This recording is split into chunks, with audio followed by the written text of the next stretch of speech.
চাকরি করব। তো যাই হোক ওটা আর হয়নি। পরে ছেলেটাকে দিয়ে আমার বিয়ের জন্য খুব চেষ্টা করেছিলাম, আমি বিয়ে করবো না। তখন আবার আলামিন আমাকে তার 2 দিন পরে ফোন দিছে। আলামিনের সাথে আমার কথা হয়েছে, কথা হওয়ার পরে আমার যে দাদি অন্ধ ছিল তাকে আমি রান্না করে দিতে গেছি। আমার বাবা আবার আমার দাদিকে পছন্দ করে না, রান্না করতে কেন গেছি এটা নিয়ে আমাদের বাসায় একটু হালকা পাতলা কথা হইতে হইতে মারধর শুরু হয়ে গেল। আমাকে বাসায় বৃষ্টি পড়ছে, আমাদের টিনের ঘর ছিল, বৃষ্টি পড়ে খাট ভিজে গেছে বিছানা। তো এখন আমার মা বলছে ওইটা উঠাই ফেলাও। তো আমি বলতেছি এতটুকু ভিজাতে কিছু হবে না। এই সামান্য একটা কথা নিয়েই আমাকে তারা অনেক মারধর করলো। আমি প্রথমত আমার মাকে নিয়ে বলতে চাচ্ছি। আমার মা বাবা যখন বিয়ে হয় আমি অনেক ছোট, জি 4 বছর হব এরকম। আপনি ছোট আপনি বিয়ের পরে আমার মা বাবা, আমি যখন আমার মা বাবার বিয়ে হয়েছে আমি জন্মের পরে, আমি 4 বছর বয়স তখনই। বাট আমার মা বাবা ছাড়াছাড়ি ডিভোর্স হয়ে গেছে। এটা কি আপনার নিজের মেমোরি থেকে বলছেন, স্মৃতি থেকে বলছেন, নাকি পরবর্তীতে বড় হয়ে শুনেছেন? আসলে বড় হয়ে বলতে আমি যখন একটু হালকা বুঝমান হই তখন দাদি ফুপু ওনারা গল্প করতো, বলছে। আমি জিজ্ঞাসা করছি আপনার নিজের মেমোরিতে কি আছে? বাবা মা একসাথে থাকার কোনো মেমোরি আছে? আমার বাবা মাকে আমি একসাথে দেখিনি। আচ্ছা, আপনার মেমোরিতে নাই আপনার? হ্যাঁ, এটা বলতে পারবো না। জি। কিন্তু আমার বাবার অবস্থা খারাপ ছিল, মা সংসারে যায় জিনিস সবকিছু নিয়ে আসছিল। নিয়ে আসার পরেও বাবা আর কি অনেক গরিব ছিল, এই জন্য মা থাকেনি, মা চলে গেছে। বাবাও ডিভোর্স দিয়ে দিছে, বাবা কোনো কিছু দেয়নি। আমার বাবা গ্রামের মানুষ, আমার মা বগুড়াতে থাকে, দুপচাচি আমার মার বাসা, ওখানে আমার মা থাকে। আমার মা ওসব পছন্দ করতো না, ওনারা একদম নিম্ন পরিবারের। বাবা খুব নিম্ন পরিবারের? হ্যাঁ, বাবা খুব নিম্ন পরিবারের ছিল, অশিক্ষিত ছিল, সে কিছু বুঝতো না, আর সে কোনো কর্মও পারতো না। আচ্ছা। তারপরে যাই হোক এভাবে মা বাবা আমার যাই হোক সংসার হইতো। শুধু একটা কারণে আমার মা আমাকে নিয়ে নাকি আমি জানি, দাদি বলছে যে মা আমাকে নিয়ে ঘুমাইছে, আমার বাবা অনেক রাতে আসছে। আসার পরে আমার মা অনেক ঘুমন্ত ছিল, বাবা দরজা লক করছে, মা খুলতে পারেনি। এই জন্য বাবা একটা খারাপ ভাষা করে গালাগালি করছে মাকে। মা বলছে না আমি আর তোমার সংসারই করব না, চলে যাব। পরে মা চলে গেছে, আর আসতেছে না। পরে আমার দাদি ফুপু সবাই চেষ্টা করছে যে তাকে নিয়ে আসার জন্য। আমার মা বলছে যে না, বগুড়ার মানুষ বলতেছে আমি ওর ভাত আর খাবোই না, আমার ও বাচ্চা দিলে দিবে, না দিলে না, আমি ওর সংসার করব না। এত একটা নিম্ন পরিবারে বাবার বাড়ি থেকে এত কিছু নিয়ে গেছি, তারপরেও আমার ওখানে জায়গা হচ্ছে না, বা ও আমার কথা শুনতেছে না, আমার প্রয়োজন নাই। তারপরে আমার বাবাকে একটা সুযোগ দেওয়া হয়েছিল যে আপনি ঘরটা ঠিক করেন, আমি আমার মার বাসা থেকে বাচ্চাকে নিয়ে বেড়ায় এসে। তারপর আমার মা বলছে যে তুমি ঘরটা ঠিক করে আমাকে নিতে এসো। পরে আমার বাবা কি করছে, সে ঘর ঠিক না করে আমার মাকে নিতে গেছে। পরে যাওয়ার পরে যাই হোক আমার মা পরে আসছে, আয়সা দেখে যে ঘর ঠিক হয়নি, না হওয়ার কারণে পরে মা বলতেছে আমি আর থাকবো না, চলে যাব। পরে আমার মা আমাকে নিয়ে চলে গেছে। আবার যাওয়ার পরে 1 সপ্তাহ পর আমার নানি বাসা থেকে মাকে পাঠানো হয়েছে নাকি আমার দাদার বাসায়। আসার পরে আমার বাবা তখন বলে আমি আর রাখবো না তোমাকে। তখনকার হিসেবে আমার মা 10,000 টাকা, 3 ভরি স্বর্ণ, আর ঘরের যা জিনিসপাতি লাগে চাল ডাল শুরু করে সে সব কিছু নিয়ে আসছে। তারপর আমার বাবা ওগুলো কিচ্ছুই তাকে দেয়নি। মা যখন আর কি চলে গেছে, যাওয়ার পর মাকে তো দেয়নি, না দেওয়ার কারণে বাবা তো ছোট বাচ্চা, আমি অনেক জিদ করতাম, অনেক খাইতে চাইতাম। একটা মেয়ে তো 4 বছর বয়স, তখন তো তার মার আদরটা সবচেয়ে বেশি প্রয়োজন হয়, বাট আমি তো সেটা পাইনি। বাট না পাওয়ার কারণে দেখা যায় আমি বাবার কাছে সে জিদটা করছি। আমার ফুপি ছিল, দাদি ছিল, আমার দাদি অন্ধ, আমার বাবার কারণেই অন্ধ হয়ে গেছে। আমার ফুপি রিলেশন করার জন্য আমার বাবাটা পছন্দ করতো না, আমার মা থাকাতে আমার ফুপি রিলেশন করতো। পরে আমার মা যেহেতু ননদ আর ভাইয়ের বউ সব ফ্রিভাবে বলতো আমার মাকে, তো ফুপি এসব করতো। আমার বাবা এসব শুনছিল, শোনার পরে দাদি বাতাস উঠছে অনেক, দাদিকে জুতা দিয়ে, বালু ছিল বাসায় অনেকগুলো, পরে আর কি বাবা জুতা দিয়ে দাদিকে মারতে গিয়ে জুতার বালুগুলো দাদির চোখে গেছিলো। তারপরে আর কি বাবা অনেক মারধর করতো, অনেক জিদ করতাম, অনেক কিছু, কিন্তু দাদি ফুপু আমাকে কেউ মানুষ করেনি। সবারই পরিবার ছোট ছিল, আবার এতটা তারা অর্থ ছিল না, সবাই দিন মজুর করতো, কে আমাকে আর দেখবে, আমি তো ছোট বাচ্চা, এত কেয়ার দিয়ে তো রাখার মতো সময় নেই তাদের। পরে বাবার কাছে জিদ করতাম, বাবা এই জন্য মারতো বেশি করে। আমাকে কুয়া আছে, গ্রামের যে কুয়া, আমার বাবা আমাকে কুয়াতেও ফেলে দিছিল, শুকনা কুয়া। পরে আমার মেজো ফুপুর ছেলে আমাকে উঠাইছে ওই কুয়া থেকে। দুধের জন্য অনেক কান্না করছিলাম। আর আমার বাবা তখন থানাতে আমাদের ভ্যান্না পীরগঞ্জ বলে বড় দরগা, ওখানে থানাতে আমার আব্বা ওখানে বাবুর্চি হিসাবে কাজ করছিল। ওখানকার দারোগার ওয়াইফের বাচ্চা ছিল না, উনি আমাকে চাইছিল, আমার বাবা বলছে না দিবে না, কিন্তু সে সারাদিন সকালে যায় রাতে থাকে, থাকার পরে আসতো, মানে তারপর আমাকে সে এতটা ভালোবাসতো না। তারপর আমার মার কাছে খবরটা চলে যায়, যার পর আমার মা বলে যে ওকে দিয়ে যাও রেবাকে আমার কাছে। তো আমার বাবা বলতেছে না জীবন গেলেও দিব না। আর আমার আব্বু একটু বেশি থানা পুলিশ সে একটু ইয়া করতো, আমার মারা আবার একটু ভয় করতো যে একটা মান সম্মানের ব্যাপার আছে থানা পুলিশের, আচ্ছা ওর মেয়েকে ওই নিয়ে থাক। এভাবেই আমার মায়ের সাথে আমার বাবার এখানেই সামর্থ্য হয়ে গেল। হওয়ার পরে আমি আর মানে তখন আমার দাদির কাছে ছিলাম। আমার রংপুরে আমার ছোটো মার বাসা, ওখানে আমার আব্বু যে বাবুর্চির কাজ করতো, ওখানে যে আবার থানাতে আরেক লোক উনি জানি কি কাজ করতো এটা জানি না, বাট উনি আবার বলছিল যে এখানে আমাদের রংপুরে এক মহিলা আছে, তুমি কি তাকে বিয়ে করবা? ওই মহিলার হচ্ছে আগে বিয়ে হয়ে গেছে, এরকম তুমি যে বিয়ে করতে চাও। তো আমার বাবা বলছে আমার একটা মেয়ে আছে, কিন্তু তাকে বলতে হবে যে আমার মেয়েটা আছে, এভাবে তাকে দেখতে হবে। তারপরে যাই হোক তারা বিয়ে করছে আমাকে। তারপরে দেখা যায় মানে হালকা আমি যে একটু বুঝি যে মা কীরকম না, এতটাও বুঝি না যে আমার ওটা সৎ মা বা এরকম। ওখানে গেলাম, আমরা ভাড়া বাড়িতে উঠলাম রংপুরে শহরের ভিতরে। ভাড়া বাড়িতে ওঠার পরে আমার আব্বা ওখানে আপনার প্রথমে কাঁচামালের ব্যবসা দিল। কাঁচামালের ব্যবসা দেওয়াতে আমার আব্বু অনেক লস খাইলো। লস খাওয়ার পরে সে মানুষকে অনেক বাকি টেকে দিয়ে আমার সৎমা বাবার বাড়ি থেকে জায়গা বিক্রি করে আনছে। তারা আবার একটু স্ট্যান্ডার্ড ফ্যামিলি, সে আবার পছন্দ করতো না যে সে একদম রিক্সা চালাক ভ্যান চালাক, এটা তার একটা মানে মান সম্মানের ব্যাপার ছিল, সে চাইতো না। সে জায়গা বিক্রি করে এনে তাকে ওটা যে সে দেখে সেটাতেও লস খাইলো। পরে তাকে কি করা হলো, রিক্সাতে দেওয়া হলো। রিক্সা চালায় আমার সৎমা আমাকে আবার এতটা ভালোবাসে না, মানে সে বলে যে সতীন নাই, সতীনের কোনো বাচ্চা কাচ্চাও ভালো লাগে না, আমি কি সতীনের সংসার করব? তখন এই আমাকে নিয়ে রেগুলার আমাদের ঝগড়া হয় আমার বাবা মার। মানে আমি আর কি, আমি তো কোনো কথা বলতে পারি না, তখন আমার টাইফয়েড নিউমোনিয়া। তারপরে এভাবে আর কি মানে সে আমাকে নিয়ে তাদের খুব আপনার সৎমার ঝামেলা করতো? হ্যাঁ, অনেক ঝামেলা করতো, অনেক মারধর হইতো। এভাবেই আর কি দিনগুলো চলে গেল। 2-3 বছর চলে গেল। যাওয়ার পরে আমার সৎ নানার বাসায় চলে আসলাম আমরা। চলে আসার পর ওখানে আমার মানে সবাই আর কি মানে গ্রাম অঞ্চলে ও এক কথা বলতো, ও এক কথা বলতো, মানে আমি বাট আমার মার সব কথা শুনতাম।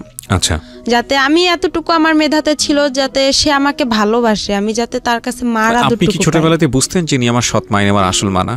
এটা বুঝতেন? এতটা বুঝতাম না। আচ্ছা, ওই সময় অন্য কোনো ভাই বোন ছিল না? শুধু আপনি? না, শুধু আমিই ছিলাম। শুধু আপনিই ছিলেন। ওকে। তখন আমার মার এতটা বয়স ছিল না, আমার সৎ মার, ওনারও হালকা বয়স ছিল। জি। তারপরে নানার বাসায় আসলাম। আসার পর গ্রাম অঞ্চলে এক কথা বলে, ও এক কথা বলে, তখন আরো আমার খারাপ লাগে। তখনই আস্তে আস্তে বুঝতে পারি যে এটা আমার সৎ মা, বা যাই হোক আমাকে অনেক মারে, এটা করে, আমি সব কাজ করি তার মন জোগার জন্য।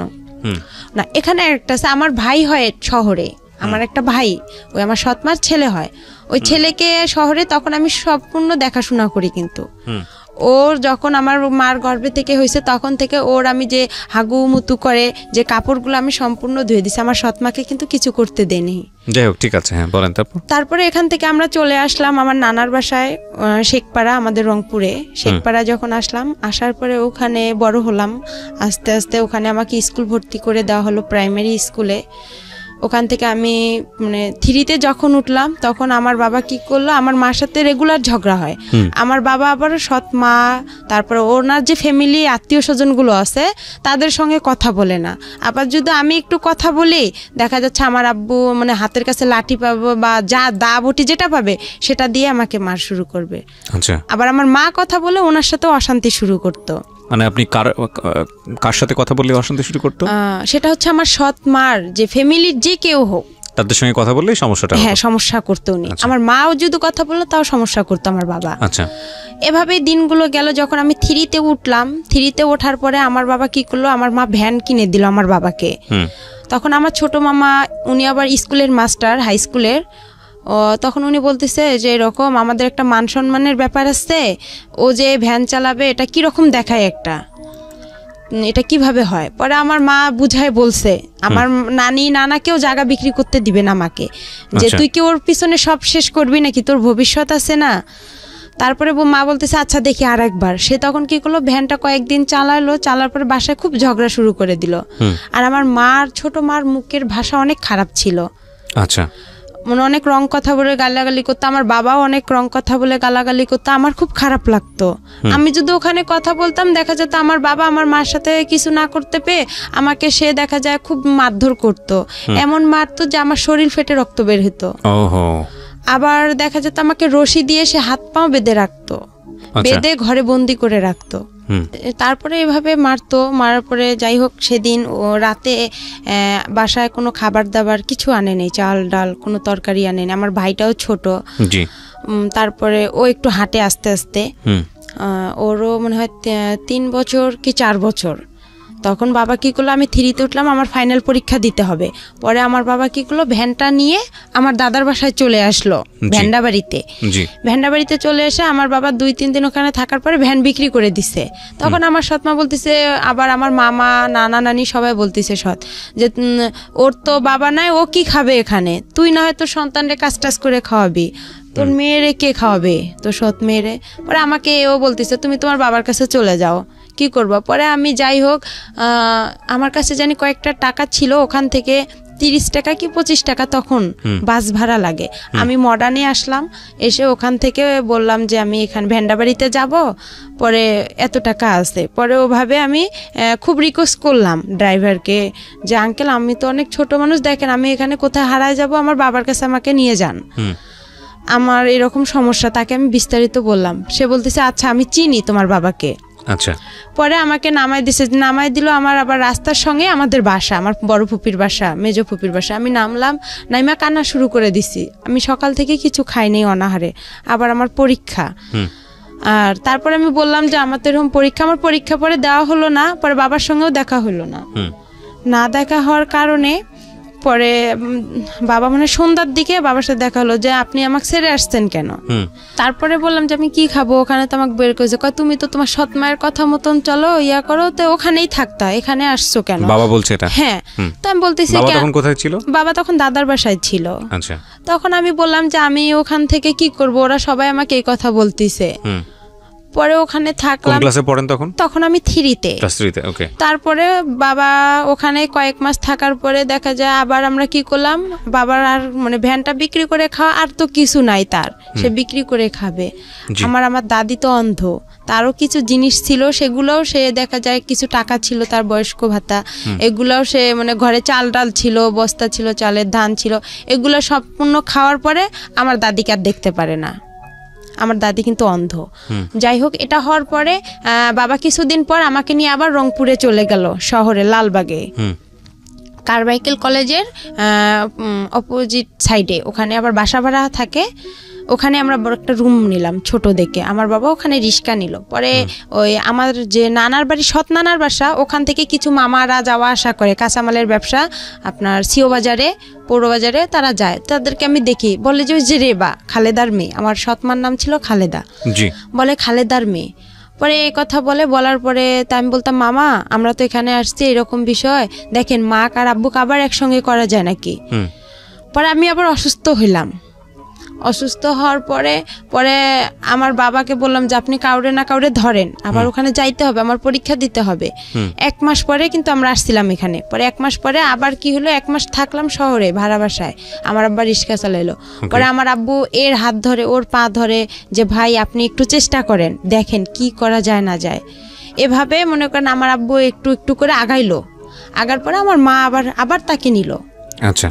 আবার নেওয়ার পরে সে আবার ওখানে গেল, যাওয়ার পরে তাকে বলা হলো যে আপনি ওদের সাথে কি কথা বলতে দিবেন, যারা আমার বাবাকে আমার মার সাথে যোগাযোগ করে দিচ্ছে তারা বলতেছে যে তুমি কি পারবা খালেদার বাবার মার সাথে কথা বলতে দিবা।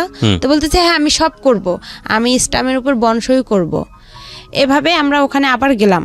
আমি 3তে পরীক্ষাটা দিতে পারলাম, ফাইনাল পরীক্ষাটা। ম্যাডামরা বলতেছে যে তুমি এরকম করো, স্কুলে আসো না, এভাবে তো হয় না কারো একটা ক্লাস, আর তুমি এভাবে পারবাও না পড়তে, এটা সম্ভব। পরে আমার বাবা মাকে দুজনকেই ডাকছে যে ওকে আপনারা তো প্রাইভেট দেন না, কিছু দেন না। তারপরে আমার স্কুলের যে পাড়া প্রতিবেশী যারা আছে কিছুজন তো ভালো আছে, পরে ওনারা গিয়ে বলছে ওর সৎ মা আচ্ছা, ওর সাথে এরকম করে, ওকে তো কিছু দেয় না। আমাকে আমার বাবা মা প্রাইভেট দিত না, আমি যে মাসে 300 টাকা করে পাইতাম আপনার, ওইটাও মনে করেন 3 মাস পর পর 300 টাকা করে সরকারে দিত প্রাইমারি স্কুলে। আচ্ছা আচ্ছা, ওখান থেকে ওই টাকাটা কি করতো আমার বাবা মা খরচ করতো। আবার দেখা যাচ্ছে ও অনেকে পায়, অনেকের মা কি করতো একটা জামা কিনে দিত, একটা নাকের ফুল কিনে দিত। আমারও খুব ইচ্ছা হইতো যে আমি একটা নাকের ফুল নিব বা একটা জামা নিব, মানে খুব কষ্ট লাগতো, কিন্তু আমি বলতাম না ভয়ে যে আমি যদি আবার এরকম করে আমাকে নিয়ে যদি আবার চলে যায়, আমার পড়াশোনাটা এখানে আবার মিস হয়ে যাবে, আমি তখন কি করব, মানে চিন্তা করতাম। এভাবে হইতে হইতে আমার বাবা 4-এ উঠে আবার এরকম শুরু করে দিল। আবার একটা ভ্যান কিনে দিল আমার মা লোন করে কিস্তিতে, ওই ভ্যানটা নিয়ে আবার আমার বাবা এরকম চলে গেল। কিছুদিন পর চলে যাওয়ার পরে দেখা যাচ্ছে আর আমার মা নিচ্ছে না, তখন আমি আরো একটু বড় হয়ে গেলাম, হালকা একটু সাবাল্যক হলাম, একটু বুঝতে পারলাম। পরে যাই হোক এভাবে হইতে হইতে মনে করেন প্রায় 2-3 মাস হয়ে গেল। আমি ফাইনাল পরীক্ষা দিলাম, আমি কোনো রকম পাশ করছি, এটাকে পাশ বলে না। তারপরে ম্যাডামেরা আমাকে উঠাই দিল। জি, আমি কি করলাম, আমি তো পড়াশোনা করিনি, আমি কি করলাম, আমার পাশে আমার এক বান্ধবী ছিল রিপা, আশামণি, ওদেরকে দেখতে চাইতাম। ওরা লিখতো পরীক্ষার খাতা, আমি ওদের একটু উকি মেরে দেখতাম, কিন্তু ওরা আমাকে দেখাইতো না, যে ওরাও তো নাম্বার কম পাবে, ওরা দেখাইতো না। আমি কি করে পরে এর কাছে যাই, একটু শূন্য স্থান টিক চিহ্ন ম্যাডামকে বলি যে ম্যাডাম দেখেন একটু আমাকে দেন, আমি তো পরীক্ষা এরকম পড়তে পারিনি, আর বাবাও তো নিয়ে গেছে আমাকে ওদিকে, আর আমাদের সংসারে এমনি অনেক ঝগড়াঝাটি, আমাকে 4-এ উঠতেই হবে। পরে ম্যাডামও যাই হোক বলে দিত, পরে বলতো আচ্ছা রে বা ঠিক আছে। ম্যাডাম শূন্য স্থান টিক চিহ্ন আমার সম্পূর্ণ বলে দিত, কাউকে বলে দিত না, আমাকে বলে দিত। আবার ছোট প্রশ্নগুলোও বলে দিত, লেখেও দিত। উনি আমাকে অনেক হেল্প করছে ম্যাডামেরা। এভাবে 4-এ ওঠার পরে আবার উনি ওই রকম করলো। আবার আমার টেস্ট পরীক্ষা শুরু হলো 4-এ হওয়ার পরে আবার আমার বাবা আমাকে নিয়ে গেল 2টা পরীক্ষা নাই দিতে, বাংলা ইংরেজি দিছি, তারপরে উনি আমাকে নিয়ে এভাবে চলে গেল। যাওয়ার পরে আবার কিছুদিন ভ্যান বিক্রি করে খেয়ে আবার ওই রকম বসেছিল। পরে আমার বাবা ঢাকায় আসছিল রাজমিস্ত্রির কাজ করার জন্য, আর আমাকে থুয়ে আসছিল আমার ফুপুর কাছে। ওখানে আমার ফুপুর কাছে আমি থাকি, তাদের ওখানে খাবার নাই, দাবার নাই, কেউ আমাকে ভালোবাসে না, বলে তোমার বাবা নাই, মা নাই, টাকা পয়সা নাই, আমরাই তো দিন মজুর করে খাই, তোমাকে কি খাওয়াবো। পরে যাই হোক আমি দেখা যায় ছোট মানুষ, এর ওখানে আমাকে ডাকে, ও বলে যে তুমি এটা কাজ করো, তাহলে তোমাকে আমি খাইতে দিব। আমি যেটা বলতো তার সেটাই কথা শুনতাম, তখন আমি খাইতে পারতাম। আবার দেখা যায় আমার দাদি অন্ধ ছিল, রান্না করতে পাইতো না, কোনো ছেলে মেয়ে তাকে দেখতো না। দেখা যায় পাশের বাড়ি থেকে তার চাচাতো ভাইয়ের বউ আছে বা এরকম আত্মীয় স্বজন, তাদেরকে দেখা যায় খাবার দিয়ে যাইতো দাদিকে। ওই খাবার ওখান থেকে আমার দাদি আবার কি করতো, উনি একটু খাইতো, আমাকে ডাকতো রে ভাই, আমি আবার দৌড়ে এসে খেয়ে নিতাম। আচ্ছা, বুঝতাম না যে দাদি কতটুকু খাইলো না খাইলো, পেট ভরলো কি না ভরলো। পরে আমার বাবা ওখান থেকে আসার পরে আমার বাবার খুব অবস্থা খারাপ ছিল, সে অসুস্থ ছিল, তার পুরা শরীরে পক্স বের হয়েছিল, তার হাতে কোনো টাকা পয়সা নাই। তার মেজো বোনের কাছে থাকলাম, তারাও আমাদের খাইতে দেয় না। আর একদিন হঠাৎ বৃষ্টি আসছে, খুব জোরে বৃষ্টি, আর খুব ঠান্ডা লাগতেছে, টিন দিয়ে পানি পড়তেছে। আমার বাবার আমি শুই, কিন্তু আমার ফুপি আমাদেরকে খেতা বালিশ কোনো কিছুই দেয়নি, বলতেছে তোমরা যেরকম অভিনয় করো সেরকম এখন থাকো, এভাবে তোমার বেশি তেল বান্ধা গেছে, আমার বাবাকে বলতেছে। তা আমি বলছি ফুপু আমাকে অনেক ঠান্ডা লাগতেছে, দেন একটা খেতা দেন। তো বলতেছে না, সে দেয়নি। ওভাবেই ছিলাম। থাকার পরে আমার বাবা 2 দিন পর আবার রংপুরে চলে গেল। রংপুরে যাওয়ার পরে আবার ওভাবেই সে এরে হাত ধরে, ওর পা ধরে আমার সৎমার কাছে গেল। আমার সৎমা তাকে আবার গ্রহণ করে নিল। নেওয়ার পরে আমি 5-এ সমাপনী পরীক্ষা দিলাম 2010-এ। দেওয়ার পরে কেউ পরীক্ষা দিতে দিবে না আমাকে, কয় ও পারবে না। আমার মা প্রতিবেশী মামিরা ছিল যারা আমার স্কুলের ফ্রেন্ডগুলো, ওরাও বলতো যে না ও পরীক্ষা দিতে পারবে না। ম্যাডামও বলতো যে না রে বা তোমার আর সম্ভব না, কেন এটা সমাপনী পরীক্ষা, এখানে ফাজলামি করার জায়গা না, আর তুমি পারবা না, তোমার কোচিং নাই, প্রাইভেট নাই, কিছু নাই, তুমি কিচ্ছুই পারবা না। পরে আমি সবার কথা অমান্য করে আমি বলছি না আমি পরীক্ষা দিবই, আমি পাইলে পাবো, না পাইলে নাই, এটা আমার কোনো দেখার বিষয় নাই। তারপর আমার সৎমাও দিবে না। এখন আমার পরীক্ষাটা হচ্ছে আমার বাসা থেকে অনেক দূরে, এখন আমাকে সকালবেলা কে রেখে আসবে, রাখার লোকও নাই। পরে আমি এতটা পড়তেও পারি না, গাইড নাই, কিভাবে পড়বো। যাই হোক একটু করে যতটুকুই পড়ছি, আল্লাহ আমার পাশে ছিল বিধায় আমি মনে হয় পরীক্ষাটা দিতে পারছি, পাশও করছিলাম। কোন ক্লাসে? 5-এ। ক্লাস 5-এ? হ্যাঁ 5-এ 2010-এ। পরে আমার একটা মামাতো ভাই আমাকে রেগুলার রেখে আসতো সকালবেলা, আর আসার সময় আমি হেঁটে আসতাম, বান্ধবীদের সাথে হেঁটে আসতাম, ওখানে একটা ছেলের সঙ্গেও আসতাম। ওই ছেলেটাকে আমার প্রথম 5-এ ওকে পছন্দ হয়েছিল, ওর নাম হেলাল ছিল, ওর বাসা আমাদের ওখানেই পানবাড়িতে। ওকে খুব আমি পছন্দ করছিলাম, কিন্তু ও বুঝতো না যে আমি ওকে কতটা পছন্দ করি, আর আমিও বুঝতাম না যে প্রেম কি জিনিস, কিন্তু ভালো লাগতো ওকে। কোন ছেলেটাকে?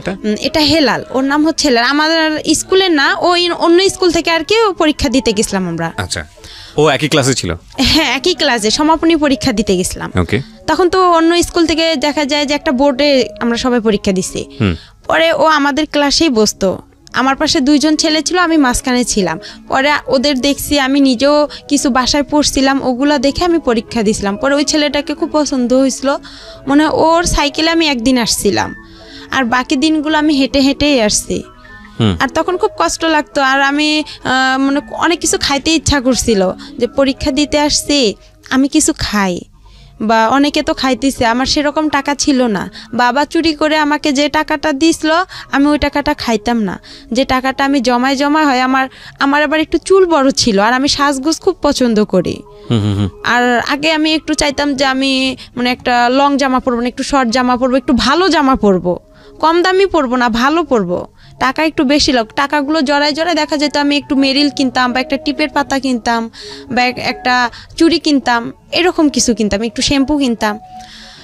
এভাবে আমি টাকাগুলো খরচ করতাম না, জড়ায় রেখে দিতাম আমার কাছে।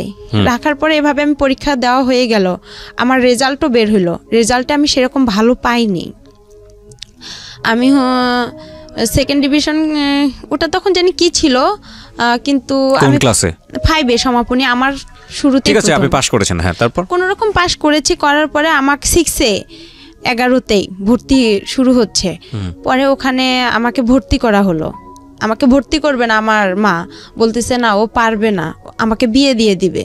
আমার বিয়ের জন্য ছেলে খুঁজতেছে অনেক, এরা বিয়ের জন্য ছেলে খুঁজতেছে। এক ছেলে, ও হচ্ছে, এটা বলবো কি না বলবো এটা অনেক খারাপ কথা, আমি চাচ্ছি না যে এই কথাটা না চলে বলা দরকার নেই, এটা আপনি বুঝান আপনাদেরকে কি হয়েছে। হ্যাঁ, এই ছেলেটা একটা দুর্ঘটনা ঘটাইছে, ঘটার পর ওই ছেলেকে দিয়ে আমার বিয়ের কথা বলতেছে আমার মা। ছেলে আপনার গ্রাম অঞ্চলে টলি চালায়, পাওয়ার টলি, জমি চাষ করে। ওই ছেলে, হ্যাঁ টলার, ওই ছেলেকে দিয়ে আমার বিয়ে দিবে। তা আমি বলতেছি ওই ছেলে একটা এত বড় দুর্ঘটনা ঘটাইছে, ওকে আমি বিয়ে করব না। আমি আর কি মনে মনে এটা ভাবতেছি যে না, আমি কখনোই ছেলেকে বিয়ে করব না। আমার বাবাও রাজি না, যে আমার মেয়ে এখনো সাবালক হয়নি, আর আমি বিয়ে এখনই দিব না। আমি যখন ক্লাস 5-এ পড়ি তখনও, বাট আমি জামা সেভাবে পরি না, সেভাবে প্যান্টও পরি না, খোলামেলায় আমি চলতাম। ছোট বাচ্চা, হ্যাঁ, এত বুঝতাম না যে আমি এখনো বড় হইছি, আমি ভাবতাম যে আমি এখনো ছোট আছি। কিন্তু আমার মার কাছে আমি খুব বড় ছিলাম, সে আমাকে খুব দ্রুত বিয়ে দিতে পারলে হয়তোবা সে বেঁচে যাইতো, এটা ভাবছিল। কিন্তু সে আমাকে অনেক জিদ করে বিয়েটার কথা বলছিল। আমি পরে আমার বাবা বলছে না, আমিও বলছি যে না, বিয়ে করব না এখন। আমি ইউসেপ টেকনিক্যাল আমাদের ওখানে শুরু হয়েছে, ওখানে আমি ভর্তি হব। আচ্ছা, টেকনিক্যালে আপনি কি করবেন? টেকনিক্যালে ওখানে হচ্ছে আপনার ট্রেড অনুযায়ী কাজ শেখাচ্ছে। আপনি কাজ শিখবেন ওখানে? হ্যাঁ, লেখাপড়া বাদ দিয়ে আপনি কাজ শিখবেন? হ্যাঁ, 6-এ আমি ভর্তি হলাম। 6-এ ভর্তি হওয়ার পরে আমার ওই মার যে ছোট ভাই, উনি আবার হাই স্কুলের মাস্টার গণিতের। পরে ওখানে আমার সব মানে ফ্রি করা হলো না, একটা হাফ ফ্রি ফুল ফ্রি আমার উপবৃত্তিও ওখানে দেওয়া হলো। দেওয়ার পরে আবার 6-এ পড়ার সময় আবার আমার বাবা পাগলামি শুরু করে দিল, ওই আগেরটাই। আবার উনি চলে গেল, যাওয়ার পরে আমি আর চলে গেলাম না, আমিও থাকলাম। থাকার পরে দেখা যায় আমার বাবা আসতেইছে না। আর তখন আমার মা আবার ভ্যানটা দেয়নি, ভ্যান বাসায় ছিল। পরে আবার বাবা চলে গেল, পরে আমিও আবার 2-3 দিন এখানে থাকার পরে, রংপুরে থাকার পরে, নানার বাসায় থাকার পরে আমিও চলে গেলাম দাদার বাসায়। যাওয়ার পরে আবার বাবাকে নিয়ে আসলাম, নিয়ে আসার পরে আবার আমরা ভাড়া বাড়িতে উঠলাম। ওখানে আমার মিস গেল, যাওয়ার পরে আবার আমরা ভাড়া বাড়িতে উঠলাম। ওঠার পরে আবার ওখানে আমার বাবা আবার রিক্সা নিল। ওভাবে আমাদের মনে করেন 2-3 মাস চলে গেল। যাওয়ার পরে আমার বাবা কি করলো, আমার এক মামাকে আবার ধরলো যে আমি বাসায় যাব, আবার আপনি কি করবেন? পরে আমিও ভাবতেছি যে একটা মান সম্মানের ব্যাপার, আমি তো এখন আস্তে আস্তে বড় হইতেছি, কি করব, মানে খুব খারাপ লাগতেছিল। আর একদিন খাইতে পারতাম, একদিন খাইতে পারতাম না, আর আমি রান্না করতে পারতাম না। মানে ভাড়া বাড়িতে ছিলাম, সবাই তো সবার কেয়ার করে না। পরে যাই হোক এভাবে দিনগুলো গেল, যাওয়ার পরে ভাত রান্না করতাম আপনার মাটির যে পাত্র আছে ওটাতেও তরকারি রান্না করতাম, ওটাতেও ভাত রান্না করতাম, কিন্তু গ্যাস ছিল না, আমাদের রংপুরে এখনো গ্যাস হয়নি। আচ্ছা। তো তখন আবার কি ছিল, একগুলো লম্বা লম্বা কাঠ ছিল, ওগুলো গোল করে কেটতে হয়, কাইটটা আবার আপনার কেরোসিন তেল দিয়ে ধরাইতে হয়, আমি খুব কষ্ট করে ধরাইতাম। আর একদিন রান্না করতে গেছি মাটির পাতিলে মুরগির গোস্ত, পরে দেখি মাটির পাতিল ভেঙে সব পড়ে গেছে চুলার নিচে। ওগুলো আপনি কি রান্না করেন নিজের জন্য খাওয়ার জন্য? হ্যাঁ, নিজে বাবার জন্য আর আমার জন্য খাবার। এখন হোটেল থেকে খাবার খাওয়া তো আর পোষাইতো না, বাবা যে ইনকাম করতো সেই ইনকামে দেখা যায় রিস্কার যে আপনার যে ভাড়াটা ওখানে মানে ইনকাম করে নাকি রাতে আবার একটা জমা দিতে হয়, সে জমাটা যদি এখন দেয় তাহলে আমাদের আর খাবারের টাকা থাকতো না। আমার বাবা যে এদিকে যাওয়ার জন্য এর কাছে যাইতো ওর কাছে যাইতো, দেখা যায় সে সময় পাইতো না, যে ইনকামটা করতো জমাটাই দিতে পারতো না, তাহলে কিভাবে খাবো? একবেলা রান্না করতাম, 2 বেলা খাইতাম। সেদিন আবার ওগুলো পড়ে গেছে। আমার বাবার সঙ্গে থাকতেন থেকে ওই টেকনিক্যালি ওটা পড়াশোনা করতেন না, ওটা ওখানেই আপাতত বন্ধ থাকলো, ভর্তি হওয়ার কথা ছিল, কিন্তু এই যে বাবা মাঝখান থেকে চলে আসলো আর ওটা ভর্তি আমার বাবার সঙ্গে থাকতেন, বাবাকে রান্না করে খাওয়াতেন। হ্যাঁ। আর মা থাকতো হচ্ছে বাড়িতে? হ্যাঁ, মা থাকতো নানার বাসায়, আমার ভাইকে নিয়েই থাকতো। আপনি মার সঙ্গে থাকতে পারতেন না কারণ সৎমা আপনার সঙ্গে খারাপ আচরণ করতো? সে চিন্তা করতো যে আমি ইনকাম করতে পারি না, ওকে খাওয়াবো কি, আমার তো ছেলে আছে, তাকে তো খাওয়াইতে হবে। ওকে। আপনার বাবা খরচ দিত না আপনার সৎমাকে? না, সে খরচ দিত না, টোটালি বন্ধ ছিল। ঠিক আছে, বলেন। তারপরে যাই হোক এভাবে আর কি আমি ওখানে পরে মুরগির মাংস পড়ে গেছে, আর অনেক শীত ছিল। আমার বা একটা চকি ছিল, ভাড়া বাসায় একটা চকি দিত বাড়িওয়ালারা, চকিতে খেতা বালিশ কোনো কিছুই ছিল না। পরে যে আমাদের রংপুরের অঞ্চলে ভাষায় বলে যে আপনার পল যেটা খ্যার, ওই খ্যার কি করলো আমার বাবা কিনে আনলো, আয়নার নিচে বিছাই দিল। টিনের ঘর, অনেক বাতাস আসে, গাড়ি চলাচল করে রাস্তা দিয়ে, আর ওই বাতাসটা আসতো। আর আমার বাবার একটা লুঙ্গি আমি গায়ে দিয়েছিলাম, আর শীতে অনেক কাঁপছিলাম। আমার বাবা অনেক মানে হাত পা অনেক কোকড়া করে শুয়েছিল, আমিও ছিলাম। আমার বাবা আলাদা থাকতো, আমি নিচে থাকতাম। আর মাটি থেকে যে একটা ঠান্ডা ভাবটা ওটাও আসতো, ঠান্ডাতে খুব কষ্ট হইতো আমার থাকতে। পরে মুরগির ওটা পড়ে গেছিল, যাওয়ার পরে বাবা অনেক মারধর, যে মামারা আমাকে দেখছিল বা ভাই প্রতিবেশী যারা দেখছিল তারা আর কি এই ধরনের কথাগুলো আমার মাকে গিয়ে বলছে যে আমাকে নাকি ভূত ধরছে, আমি পাগল হয়েছি এরকম। কিন্তু আমি অসুস্থ হয়েছিলাম, এটা একটা মিথ্যা কথা বলছিল আমার বাবা, যে আমার মেয়ে একটু খুবই অসুস্থ আর মাকে দেখার জন্য অনেক পাগল হয়ে গেছে। পরে আবার কি করলাম, এভাবেই গেলাম। আবার আমার বাবা কি করলো, মামা মামির হাত পা ধরলো, প্রতিবেশী মামা মামির হাত পা ধরে আবার আমার মার সাথে মোবাইলে কথা হয়। আমার মা আমার হচ্ছে মামিদের মোবাইল থেকে আমার বাবার সাথে কথা বলে, আমিও কথা বলি যে আমাদেরকে নিয়ে যান, আমাদের এখানে খুব কষ্ট হইতেছে। আর এরকম হ্যাঁ। তো আপনি আসল মার সঙ্গে যোগাযোগ করছিলেন না কেন? আসল মার সঙ্গে যোগাযোগ করছিলাম, বাট আমার ওই সময়টাতে যোগাযোগ করেছিলেন না? কেন করেননি? করিনি, আমি তো তার বাসা চিনি না। বাবাকে বলেননি কখনো যে বাবা আমাকে আসলে? না, তার কথা বললে বাবা অনেক মারধর করতো। ঠিক আছে, ওকে, পয়েন্ট। তারপরে এভাবেই হচ্ছে আবার গেলাম, ওখানে যাওয়ার পরে বিচার সালিশ বসলো। আমার বাবা আবার আমাকে শিখাই দিছিল যে তুমি ভূতের অভিনয় করবা। পরে আমি আবার কি করলাম, যে আমার মাথা ভারী হয়ে গেছে, আমার খুব খারাপ লাগতেছে, হাত পা জ্বলাজ্বলি করতেছে। মানে আমাকে বলতেছে যে তুমি এরকম করলে তোমার মা তোমাকে ওখানে রাখবে, আমাকেও রাখবে। আচ্ছা। পরে আর কি যাই হোক আমি বলতেছি আমার হাত পা, আমাকে যেভাবে আর কি আমার বাবা বলছিল যে তুমি এভাবে বলবা যে আমার মাথা ঘুরাইতেছে, আমার খারাপ লাগতেছে, তখন আমি এভাবেই বলছি। বলার পরে আমার কি করলো, আমার মামা বলতেছে তাহলে ডক্টর ডাকি, তাহলে ওই যে আমার আবার সৎ না, উনি আবার কবিরাজ ছিল, বলতেছে ওনাকে ডাকি। পরে উনি যাই হোক ডাইকা গা ঝাইরা দিছে। আমি আর পাইতেছি না যে আমি আর কি বলবো না, আর এসব করাটাও ঠিক না, আমি মনে মনে চিন্তা করতেছি। পরে আমি পানি টানি খেয়ে একদম ফুল রেস্ট নিলাম। পরে দেখতেছি ওরা সবাই মিলে যাই হোক আমার মা আর বাবাকে একসঙ্গে করে দিল। দেওয়ার পরে ওখানে থাকার পরে 2-1 মাস হয়ে গেল। হওয়ার পরে আবার আমি 6-এ ক্লাস করতেছিলাম। তখন আমার ছোট মা বলতেছে যে এরকম করাটা কি ঠিক? পরে আমার তো কোচিং নাই, 6-এ সবাই ভর্তি হয়ে আপনার গণিত, ইংলিশ সেকেন্ড পার্ট, এগুলোর বিজ্ঞান, এগুলোর কোচিং করে। তখন ওরা সবাই বলতেছে কিরে রে বা তুই মিটু স্যারের কাছে ইংরেজি পড়বি? তাহলে আমি বাসায় এসে বললাম যে এরকম প্রাইভেট দিতে হবে, তো আমারে কোচিং করতে হবে, না হলে স্যারেরা অনেক বকাবকি করে। পরে আমার ছোট মামা, আলমগীর মামা আমাদের ক্লাস নিল, প্রথম ক্লাস গণিত। সেদিন উনি অঙ্ক দিছে, আমি অঙ্ক পারিনি। না পারার কারণে আমার মামা আমাকে 2 হাতে মানে একটা বড় বাঁশের লাঠি দিয়ে আমার 2 হাতে মানে 6টা কি 5টা মারছে অনেক জোরে জোরে। ক্লাস 6 এর ঘটনা? হ্যাঁ, ক্লাস 6 এর ঘটনা। কেন পারোনি? পরে আমি টেনশন, বাসায় আসলাম, আইসা খারাপ লাগলো যে আপন মামা হলে কি পারতো সে আমাকে মারতে? আমি তো, সে তো জানে যে আমাদের ফ্যামিলির অবস্থাটা কি, আর আমি তো কোচিং করতে পারবো না, আমার তো সেরকম সামর্থ্য নাই, আর আমি কোনো স্যারের কাছেও যা বলতে পারবো না।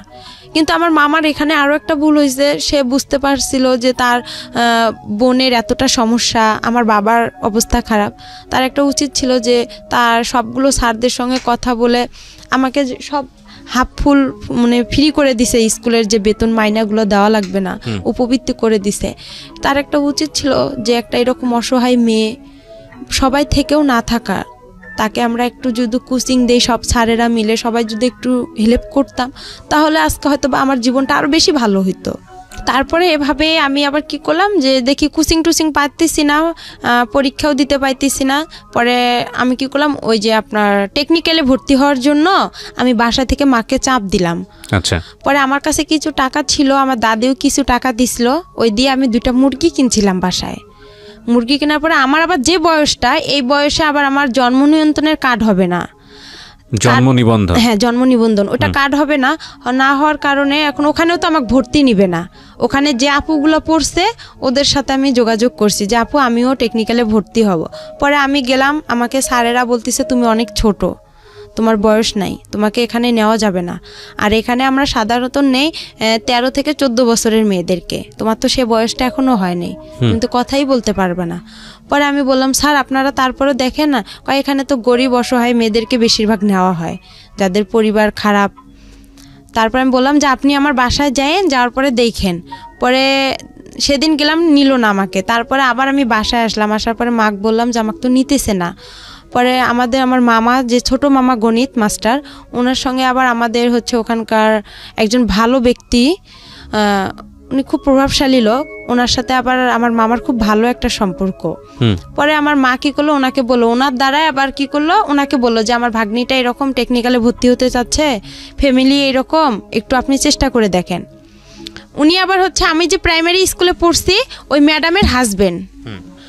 ও পরে এখন হচ্ছে আমার ম্যাডামও বলছে যে, ম্যাডামের বাসায় 2-3 দিন গেছিলাম, যাওয়ার পরে ম্যাডামকে বলছে যে আমার ম্যাডাম এরকম অবস্থা, আপনি তো সব কিছুই জানেন। ম্যাডামরাও সবাই জানতো যে আমার ফ্যামিলিটা এরকম। জানার পরে যাই হোক, ম্যাডাম কি করছে, আবার ওনার হাজব্যান্ডকে বলছে, রেবাকে দেখো একটু চেষ্টা করে টেকনিক্যালে ভর্তি করে দেওয়া যায় নাকি।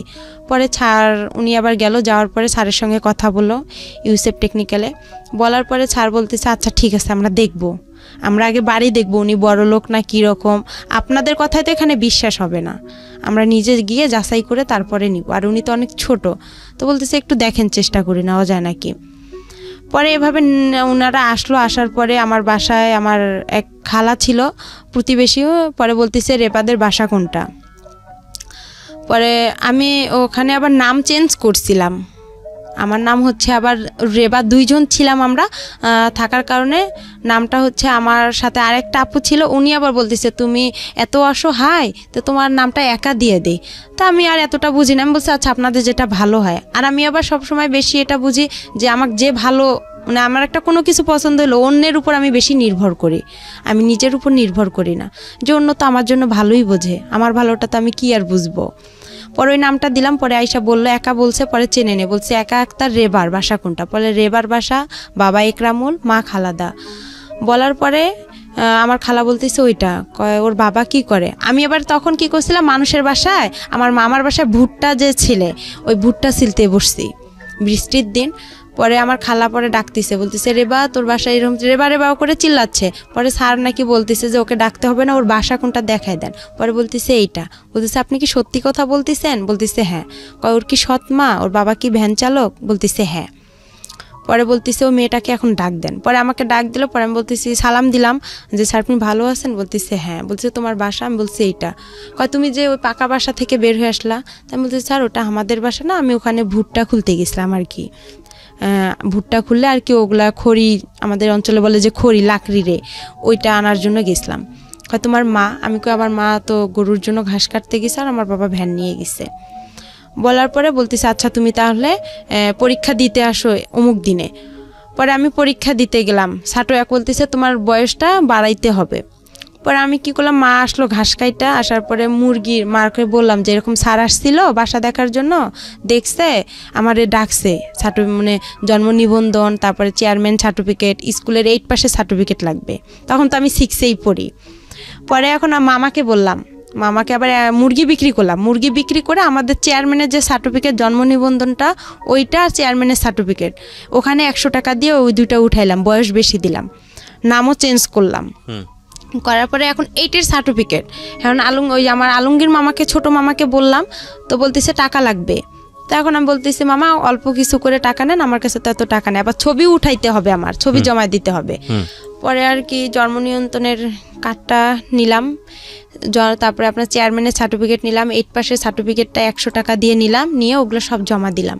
জমা দেওয়ার পরে স্যারেরা আমাকে নিবে না, আরেকটা স্যার আমাকে নিবে না, হেড স্যার ওখানকার, বলতেছে না এ মেয়ে চলবে না। পরে স্যার বলতেছে স্যার আপনি নেন। আমার জন্য ওই স্যার অনেক রিকোয়েস্ট করছে স্যারকে, তারপরে উনি আমাকে নিল, নিয়ে আমি ট্রেডে ভর্তি হলাম, টেইলারিংয়ে আর কম্পিউটারে। ওখানে আবার 1 বছরের কোর্স, 6 মাস হচ্ছে আপনার মহিলাদের কাজ শেখায়, 6 মাস পুরুষদের কাজ শেখায়। ওখান থেকে আপনার আবার টাকাও দেয় ওরা, প্রতি মাসে 300 করে, খাতা কলম সব কিছু ফ্রি। ওকে, ওখান থেকে সব কিছু। পরে ওখানে আমি কাজ শিখলাম 1 বছর, 1 বছরে আমার 100 টাকা করে জমা থাকলো, 1200 টাকা। ওরা 400 করে দেয়, 100 করে ওখানে কাইটা রাখে। যখন আমরা ওখান থেকে বের হয়ে আসি তখন উনি 1200 টাকা স্যারেরা দিয়ে দেয়, আর ওনারা ওখান থেকে চাকরি দিয়ে দেয়। পরে আমি এভাবে পড়তেই থাকলাম, 6 মাস হয়ে গেল। হওয়ার পরে আমি যে হোক আমাকে বাসা থেকে আমি যে টাকাটা খরচ করি, এই টাকাটা আমার বাবা মা হিসাব চায়, বলতেছে টাকাটা তুমি দাও। পরে আমি ওই টাকাটা দিয়ে কি করে আমি একটু ক্রিম কিনি বা আমার যেটা খাইতে মন চায় আমি ওইটা খেয়ে ফেলি, টাকাটা আমি বাসায় দিই না। আর টাকাটা দিয়ে বাসায় দিই না, তখন ওখান থেকে আবার কি করি, মার জন্য আপনার ব্লাউজ কিনি, পেটিকোট কিনি। কিসের কাজ করতেন আপনি ওই সময়টা? ওখানে টেইলারিং এর কাজ করতেন। টেইলারিং কাজ করতেন। লেখাপড়া বন্ধ হয়ে গেল? হ্যাঁ, লেখাপড়া আমার টোটালি বন্ধ হয়ে গেল, ক্লাস 6 এ থাকা অবস্থায়। হ্যাঁ, ওকে, বন্ধ হয়ে গেল। হওয়ার পরে আমি ওখানে কাজ শিখতেছি, শেখার পরে ওখান থেকে কি করি, যে জামা কাপড় বানানো হয়, ওখান থেকে আবার বিক্রি হয়। তা আমি আবার কি করি, সবাই সবার মার জন্য নেয়, আমি আমার মার জন্য ব্লাউজ, পেটিকোট এগুলো ওখান থেকে বানাই নিতাম টাকা দিয়ে। আমার যে টাকাটা পাইতাম আমি প্রতি মাসে, 1 মাস পর 300 টাকা, ওইটা দিয়ে আমি কি করলাম, আমার মার জন্য ব্লাউজ নিতাম, এটা নিতাম, আমার ভাইয়ের জন্য নিতাম, বা মাঝে মধ্যে বাসায় খাবার টাবারও নিয়ে আসতাম। এভাবে আমার কয়েকটা দিন চলে গেল প্রথম নতুন ভর্তি অবস্থায়। যাওয়ার পরে তারপরে আবার কি করলো, আমি হচ্ছে ওখানে আমার যে ওই আমার মার সৎ মার বড় ভাইয়ের ছেলে, নাম ওর হচ্ছে আলামিন। তখন এখন আমি আবার কি করলাম, আমার ছোট অবস্থায় আমি আবার রিলেশন মানে এতটা বুঝতাম না, কিন্তু ভালো লাগতো। আলামিনের আগে হচ্ছে ওখানে আরেক মামাতো ভাইয়ের সাথে, তার সঙ্গে আর কি আমার সম্পর্ক হয়ে যায়। ও হচ্ছে টেকনিক্যালে পড়ে, ও আগে বের হইছে। পরে বের হওয়ার পর ওই আমাকে ওখানে ভর্তি করাইছে, মানে খোঁজ দেওয়াইছে যে এখানে ইউসেফ টেকনিক্যাল হইছে। পরে ওই ছেলে আর কি, ওর সাথে আমার কয়েকদিন কথা হয়, হওয়ার পরে এটা নিয়েও আমার বাসায় খুব অশান্তি শুরু হয়। আমার মা আমাকে অনেক মারধর করে। আর আমি যে টেকনিক্যালে আপনার সকাল আমার 8টা বাজে মানে ক্লাস শুরু হইতো, আমি সকালবেলা উঠতাম, উঠে আপনার আরবি পড়তে যাইতাম, মুক্তব বলে, মুক্তবে যাইতাম। ওখান থেকে এসে আবার বাসায় প্লেট ঘরটা ঝাড়ু দিতাম, আবার গোবর যে উঠায়, আমাদের গরু ছিল, গোয়াল ঘর, এগুলো পরিষ্কার করতে, হ্যাঁ, এগুলো সম্পূর্ণ কাজ করতাম। করে ভাত পাইলে পাইতাম, না পাইলে এভাবে আমি অনাহারে চলে যাইতাম। আর আসতাম 1টা বাজে। 1টা বাজে আসায় আমি আবার কি করতাম, উঠান ঝাড়ু দিতাম, সব কাজকর্ম করে তারপরে একটু ভাত খাইতাম। খাইয়া যদি একটু বিশ্রাম নিতাম, মা চিল্লাচিল্লি করতো, অনেক গালাগালি করতো, খারাপ ভাষা করে। ওকে, পরে বলতো যে, আর ওই ছেলের সাথে আমাকে যখনই একটু দেখতো তখনই আমার মা মনে করতো যে আমি কি না কি করে ফেলছি। আইসা আমাকে মনে করেন হাতে যদি পাশুন থাকতো পাশুন দিয়ে মারতো, লাঠি পাইতো লাঠি দিয়ে মারতো। খুবই অশান্তি শুরু করতো আমার ওই মা। ওকে, আর আমি ভালো ঠিকভাবেও আমার মা আর বাবার কাছে আমি এমন কিছু পাইনি যে তারা আমাকে আদর দিছে, ভালোবাসা দিছে, মানে এতটুকু পাইনি। আমি যে মার যে মা, আমি ওনার কাছ থেকে সবসময় একটা জিনিস চাইতাম, যে উনি যখন ওনার সন্তানকে ভাত উঠায় খাওয়াইতো ভাইয়া, তখন আমার খুব ইচ্ছা করতো যে আমাকেও মা ভাত উঠায় খাওয়াবে। আমি তখন বলতাম যে আমারও একটু খাওয়ান। সে ঘৃণা করতো, আমার মুখ থেকে ভাতটা পড়বে বা তার ছেলেরে খাওয়াবে, সে চাইতো না। আর যখন ওই ছেলেটার সঙ্গে আমাকে দেখতো তখনই খুব মারধর করতো। আমার ওই ছেলেটার মাও আমাকে অনেক বকাবকি করতো। আর আমি পারতাম না, যে আমি আবার চিন্তা করতাম যে ছেলেটাকে বিয়ে করলে হয়তো বা, আমি এতটুকু বুঝতাম না যে ছেলেটার সাথে আমি কথা বললে হয়তো বা মান সম্মান শেষ হবে বা এগুলো কিছুই বুঝতাম না। কিন্তু ভালো লাগতো এটাই, হ্যাঁ জাস্ট ভালো লাগতো, কিন্তু এরা কেউ বুঝতো না। এরাই এটা নিয়ে সবসময় বাড়াবাড়ি করতো। আর আমার মা বাবা কোথাও যাইতো, আমার ঘরে তালা মারিয়া যাইতো। আর আমি সব কাজ করছি সৎ মায়ের, আমার এমন কোনো ভুল ছিল না। সে আমাকে শাসন করছে ঠিক আছে, কিন্তু এরকম করে শাসনটা আসলে তার ঠিক হয়নি। সে আমাকে পারতো, বুঝাই বলতে পারতো, কিন্তু সে মারলে যে আমাকে মারধর করবে আর আমি বুঝবো, এটা কিন্তু ঠিক না। বন্ধ হওয়ার পরে আমি আমার ওখানে টেকনিক্যালে আমার 3 মাস হওয়ার পরে আমি কাজটা আমার রানিং হয়ে যায় ওখানে। কাজ রানিং হওয়ার পরে আমার মামি বলতো যে এরকম, এক মামি বলতো যে তুই তো অনেক বড় হয়ে গেছিস। তখন একটা ফোন কিনলাম আমি চুরি করে। ওই আলামিনের বোন ছিল ফেন্সি, ও আবার অনার্সে পড়তো কারমাইকেলে। পড়ার পরে ওই আপুর সাথে আবার আমার বেশি একটু ভালো সম্পর্ক ছিল। ও কিছু করলে আমাকে এসে বলতো, কোথাও গেলে আমাকে নিয়ে যেত। মানে আমাকে খুবই ভালোবাসতো, আদর করতো ওই মামিরা, আলামিনের বাবা মা, ওর বোন। ওখানেই বেশিরভাগ খাওয়া দাওয়া হইতো। তারপরে এভাবে আমাকে ওই মামি আবার বলতেছে, ফোন কিনলাম, কেনার পরে ওই ফেন্সি আপুর সিমটা আমার কাছে ছিল। ওই সিমে আবার ছিল ওর আলামিনের নাম্বার। আচ্ছা, তখন আবার কি করলাম, ওর সঙ্গে আমি কথা বললাম। কথা বলার পরে 2-1 দিন কথা বলার পরে আমার ওই মামি আবার বলতেছে যে তুই আলামিনের সাথে রিলেশন করতে পারিস, সম্পর্ক করতে পারিস। আলামিন দেখতে শুনতেও ভালো, ছেলেটা চাকরি করে কাজী ফার্মে। ও কিন্তু ওই ইউসেফ টেকনিক্যাল থেকে ওয়েল্ডিংয়ে কাজ শিখে ও কাজী ফার্মে গেছে তেঁতুলিয়ায়। তা আমার মামি এখন আমাকে বুদ্ধি দিতেছে যে তুই ওই ছেলেটার সাথে দেখ সম্পর্ক করতে পারিস নাকি, আলামিন ভালো, ও চাকরি করে, তুইও তো চাকরি করবি, তুইও তো ইউসেফে কাজ শিখতেছিস। এভাবে বলার পরে তারপরে যাই হোক আমি ওর সাথে সম্পর্ক শুরু করলাম।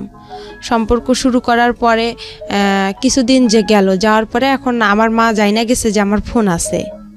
আর আলামিনের সাথে আমার খুবই কথা হয় ফোনে। আচ্ছা, কিন্তু ও আমার সাথে সম্পর্ক করতে চায় না। তারপরেও আমার কেন যেন ওকে আবার ভালো লেগে যায়। প্রথমে ওকে আমি দেখতে পাইতাম না, ওকে মানে খুব খারাপ লাগতো। আমি বলতাম যে তোর গা, ও যদি ছুটিতে আসতো ওদের বাসায় আমি যাইতাম, তো বলতাম যে তোর গা গন্ধ করে, তুই আমার কাছে আসবি না। আর ও আমাকে মারতো, দেখতে পারতো না। আর দেখতে পারতো না বিধায় আমার বাবা ওই যে আমাকে মারধর করতো। আর আমার বাবা কোনো কিছু হলেই থানা পুলিশ যাইতো। তো ওই আমাকে বলতো যে ওচি সাহেবের মেয়ে আসছে, দারোগা সাহেবের মেয়ে আসছে, আমাদের বাসা থেকে চলে যা, তুই এখান থেকে যাইতে বলছি, যা চলে যা, এরকম করতো। ওকেও আবার আমি দেখতে পারতাম না। কিন্তু হঠাৎ করে আমার ওর সাথে এভাবে প্রেম একটা হয়ে যাবে আমি ভাবতে পারি না। যাই হোক, ওর সাথে আমার এভাবে কথা চলতেইছে। তারপরে আমি ওখানে 1 বছর কাজটা কমপ্লিট করলাম। করার পরে ও আসলো চাকরি থেকে। আমি আবার চাকরিতে যাব, আপনার স্যারেরা চাকরিতে দিবে। আমার বাসা থেকে কেউ আমাকে চাকরিতে যাইতে দিবে না, আমার সৎমা যাইতে দিবে না, বিয়ে দিয়ে দিবে আমার। বলতেছে বাহিরে মানুষ যাওয়া ভালো না। ও এখানে আরেকটা কথা আছে, আমি যখন টেকনিক্যালে ভর্তি হইলাম ভাইয়া, তখন আমার যে মুরগি 2টা ছিল বলছিলাম, ওই মুরগি 2টা যে বিক্রি করে আমি মনে করেন এগুলো কাজ সার্টিফিকেট, জন্ম নিবন্ধন এগুলো জোগাড় করে যে দিলাম, তখনও আমার ওই সৎ মামিরা বলছিল যে ও তো ওখানে গেলে একদম খারাপ মেয়ে হয়ে যাবে। ও যে খারাপ, গ্রামে কত ছেলের সাথে সম্পর্ক করে, আর ওখানে গেলে তো অনেক খারাপ হয়ে যাবে। তা আমি তাদেরকে বলছি যে আমি ওখানে গেলে কিছুই করব না, কেন আমি মনে মনে তো আলামিনের সঙ্গে কথা বলি। তখন আর আমি ওখানে কারোর সাথে সম্পর্ক করব। পরে আমার বাসা থেকে কিন্তু যাইতে দিবে না, টেকনিক্যালে কেউ ভর্তি হইতে দিবে না। আমার মাকে ও আইসা সবাই কানাকানি করে। আর আমার মা আমাকে অনেক মারধর করতো। পরে আমি স্যারদের হাত পা ধরছিলাম, এমন কি আমার হেড স্যারের পা পর্যন্ত চিপে ধরছি, ধরে বলছি স্যার আপনি আমার বাসায় গিয়ে একটু বললে হয়তো বা আমার মা রাজি হবে। পরে যাই হোক স্যার আইসা কিন্তু বলার কারণে আমার মা রাজি হয়েছিল। কিন্তু আমার মামিরা আমাকে গ্রামের কেউ বলেনি যে মেয়েটা ওখানে গেলে ভালো হবে বা মেয়েটা একটা কাজ শিখবে, নিজের পায়ে দাঁড়াইতে পারবে, আমাকে এই উৎসাহটা কেউ দেয়নি। তারপর ওখানে আমার কাজটা কমপ্লিট হওয়ার পরে আমাকে স্যারেরা চাকরি দিবে। আমার চাকরি করার জন্য আমার ফুপির বাসায় গেলাম, ছোট ফুপির বাসায়, আমার দাদার বাসায়। যায় ওদের কাছে আমার ফুপা আবার ইন্টার পাস। তা বললাম আপনি তো শিক্ষিত মানুষ, তো আপনি একটু কিছু ভালো মন্দ বুঝবেন। পরে ওনাকে ডাইকে আনলাম, ডাইকে আনার পরে উনি আসলো। আসার পরে স্যারদের সাথে কথা বললো, যে আপনারা কোথায় চাকরি দিবেন, কি আসল বিষয়, মেয়ে মানুষ।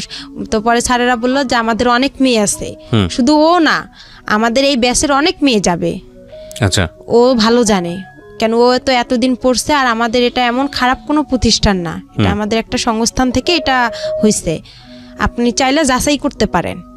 আর পরে এখন স্যার বলতেছে দেখেন ওর তো সৎমা, আমার সৎমাও কিন্তু ওই আমার টেকনিক্যালে গেছে।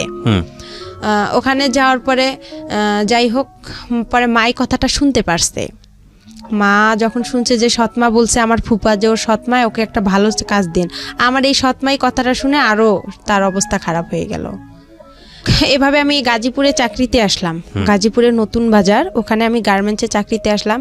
আসার পরে আলামিনের সাথে আমার কথা হয়, কথা হওয়ার পরে এভাবেই আমার প্রায় অনেক বছর গার্মেন্টসে আমি 2 থেকে 3 মাস চাকরি করার পরে আমার ভালো লাগে না, সব মেয়েরা পালায় পালায় চলে যাচ্ছে, আমার সাথে যে মেয়েরা গেছে। আবার কিছু মেয়ে দেখতেছি আমার সাথে যারা ওখানে আছে, তারা একটা মেয়ের দুর্ঘটনা ঘটছে, আমি ওই দুর্ঘটনা দেখে আরো বেশি ভয় পাইছি যে আমারও না কি হয়ে যায়। পরে আলামিনকে বললাম যে এরকম অবস্থা, তো কইতেছে তুই চলে আয়, গার্মেন্টসে ভালো মেয়েরা যায় নাকি। পরে আমি ওখানে ঈদে ছুটি পাইলাম, ছুটি পেয়ে আমি কী করলাম, আমার যা জিনিসপত্র ছিল আমি সবগুলো নিয়ে চলে আসলাম। আসার পরে আবার আমি ইউসুফে গেলাম। ইউসুফে যাওয়ার পরে স্যারকে বললাম যে স্যার আমার তো ওখানে ভালো লাগতেছে না, আপনি আমাকে আবার একটা চাকরি দেন, আমি বাসায় কি করবো, নাহলে আমার বাসায় বিয়ে দিয়ে দিবে। পরে আলামিনও ছুটিতে আসলো, আসার পরে স্যার কি বলতেছে একটা মেয়ে আছে সেলিনা নাম, ওর সাথে তুমি কন্ট্যাক্ট করো, কন্ট্যাক্ট করলে দেখো একটা চাকরি পাইতে পারো। ও নারায়ণগঞ্জে ডাচ বাংলা প্যাক লিমিটেডে চাকরি করে, ওখানে ভালো ব্যাগের কোম্পানি, ওখানে যাও। পরে ওই মেয়েটার সাথে আমি যোগাযোগ করলাম, করার পরে মেয়েটা আমাকে নিয়ে গেল, আমি বলতেছি আপু আমাকে নিয়ে যাও। পরে আমার বাবা কী করলো, ওই মেয়েটা আমি ও ফের আর একটা ওর বোনকে নিল, নেওয়ার পরে 3 জনে আমি চলে আসলাম নারায়ণগঞ্জে আসার পরে ওখানে আমার কয়েকটা দিন ডিউটি করলাম, 1 সপ্তাহ ডে 1 সপ্তাহ নাইট। ওখানেও আমার খুব কষ্ট লাগছিল, আমি ডিউটি করতে পাইতেছি না, হঠাৎ করে নাইট করব, খুব ক্লান্ত লাগছিল। বয়স কত আপনার যখন এই কাজগুলো করছেন? তখন আমার বয়স হাইয়েস্ট হলে আমার বয়সটা আমি বলতে পারবো না, কিন্তু কোন ক্লাসে পড়ার বয়স? 6-এ। 6-এ থাকা অবস্থায় ঘটনা ঘটে। 6-এ তখন 1 বছর আমার গিয়ে হয়ে গেল, তাহলে 7 ক্লাস 6-7 এর বয়স, 7 বয়সের কথা।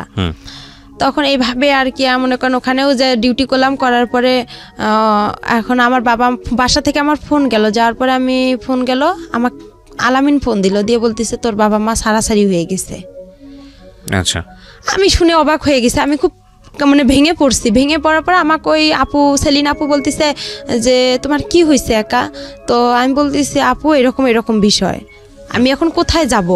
আমি তাকে সব পুরো ঘটনাগুলো বললাম, তা সেও কষ্ট পাইতেছে, বলছে আচ্ছা তুমি কোনো টেনশন করো না, আমার বাসা আছে, তুমি এখানে চাকরি করতে থাকো। পরে আমি এই টেনশনে আর চাকরি করতে পারি না। আর আলামিনের সঙ্গে আমি দিন রাত কথা বলি, মানে রাতের 8টা বাজে যদি ওর সাথে আমি কথা ধরি, আপনার দেখা যায় যে আমি ভোর 6টা পর্যন্ত ওর সাথে কথা বলতাম।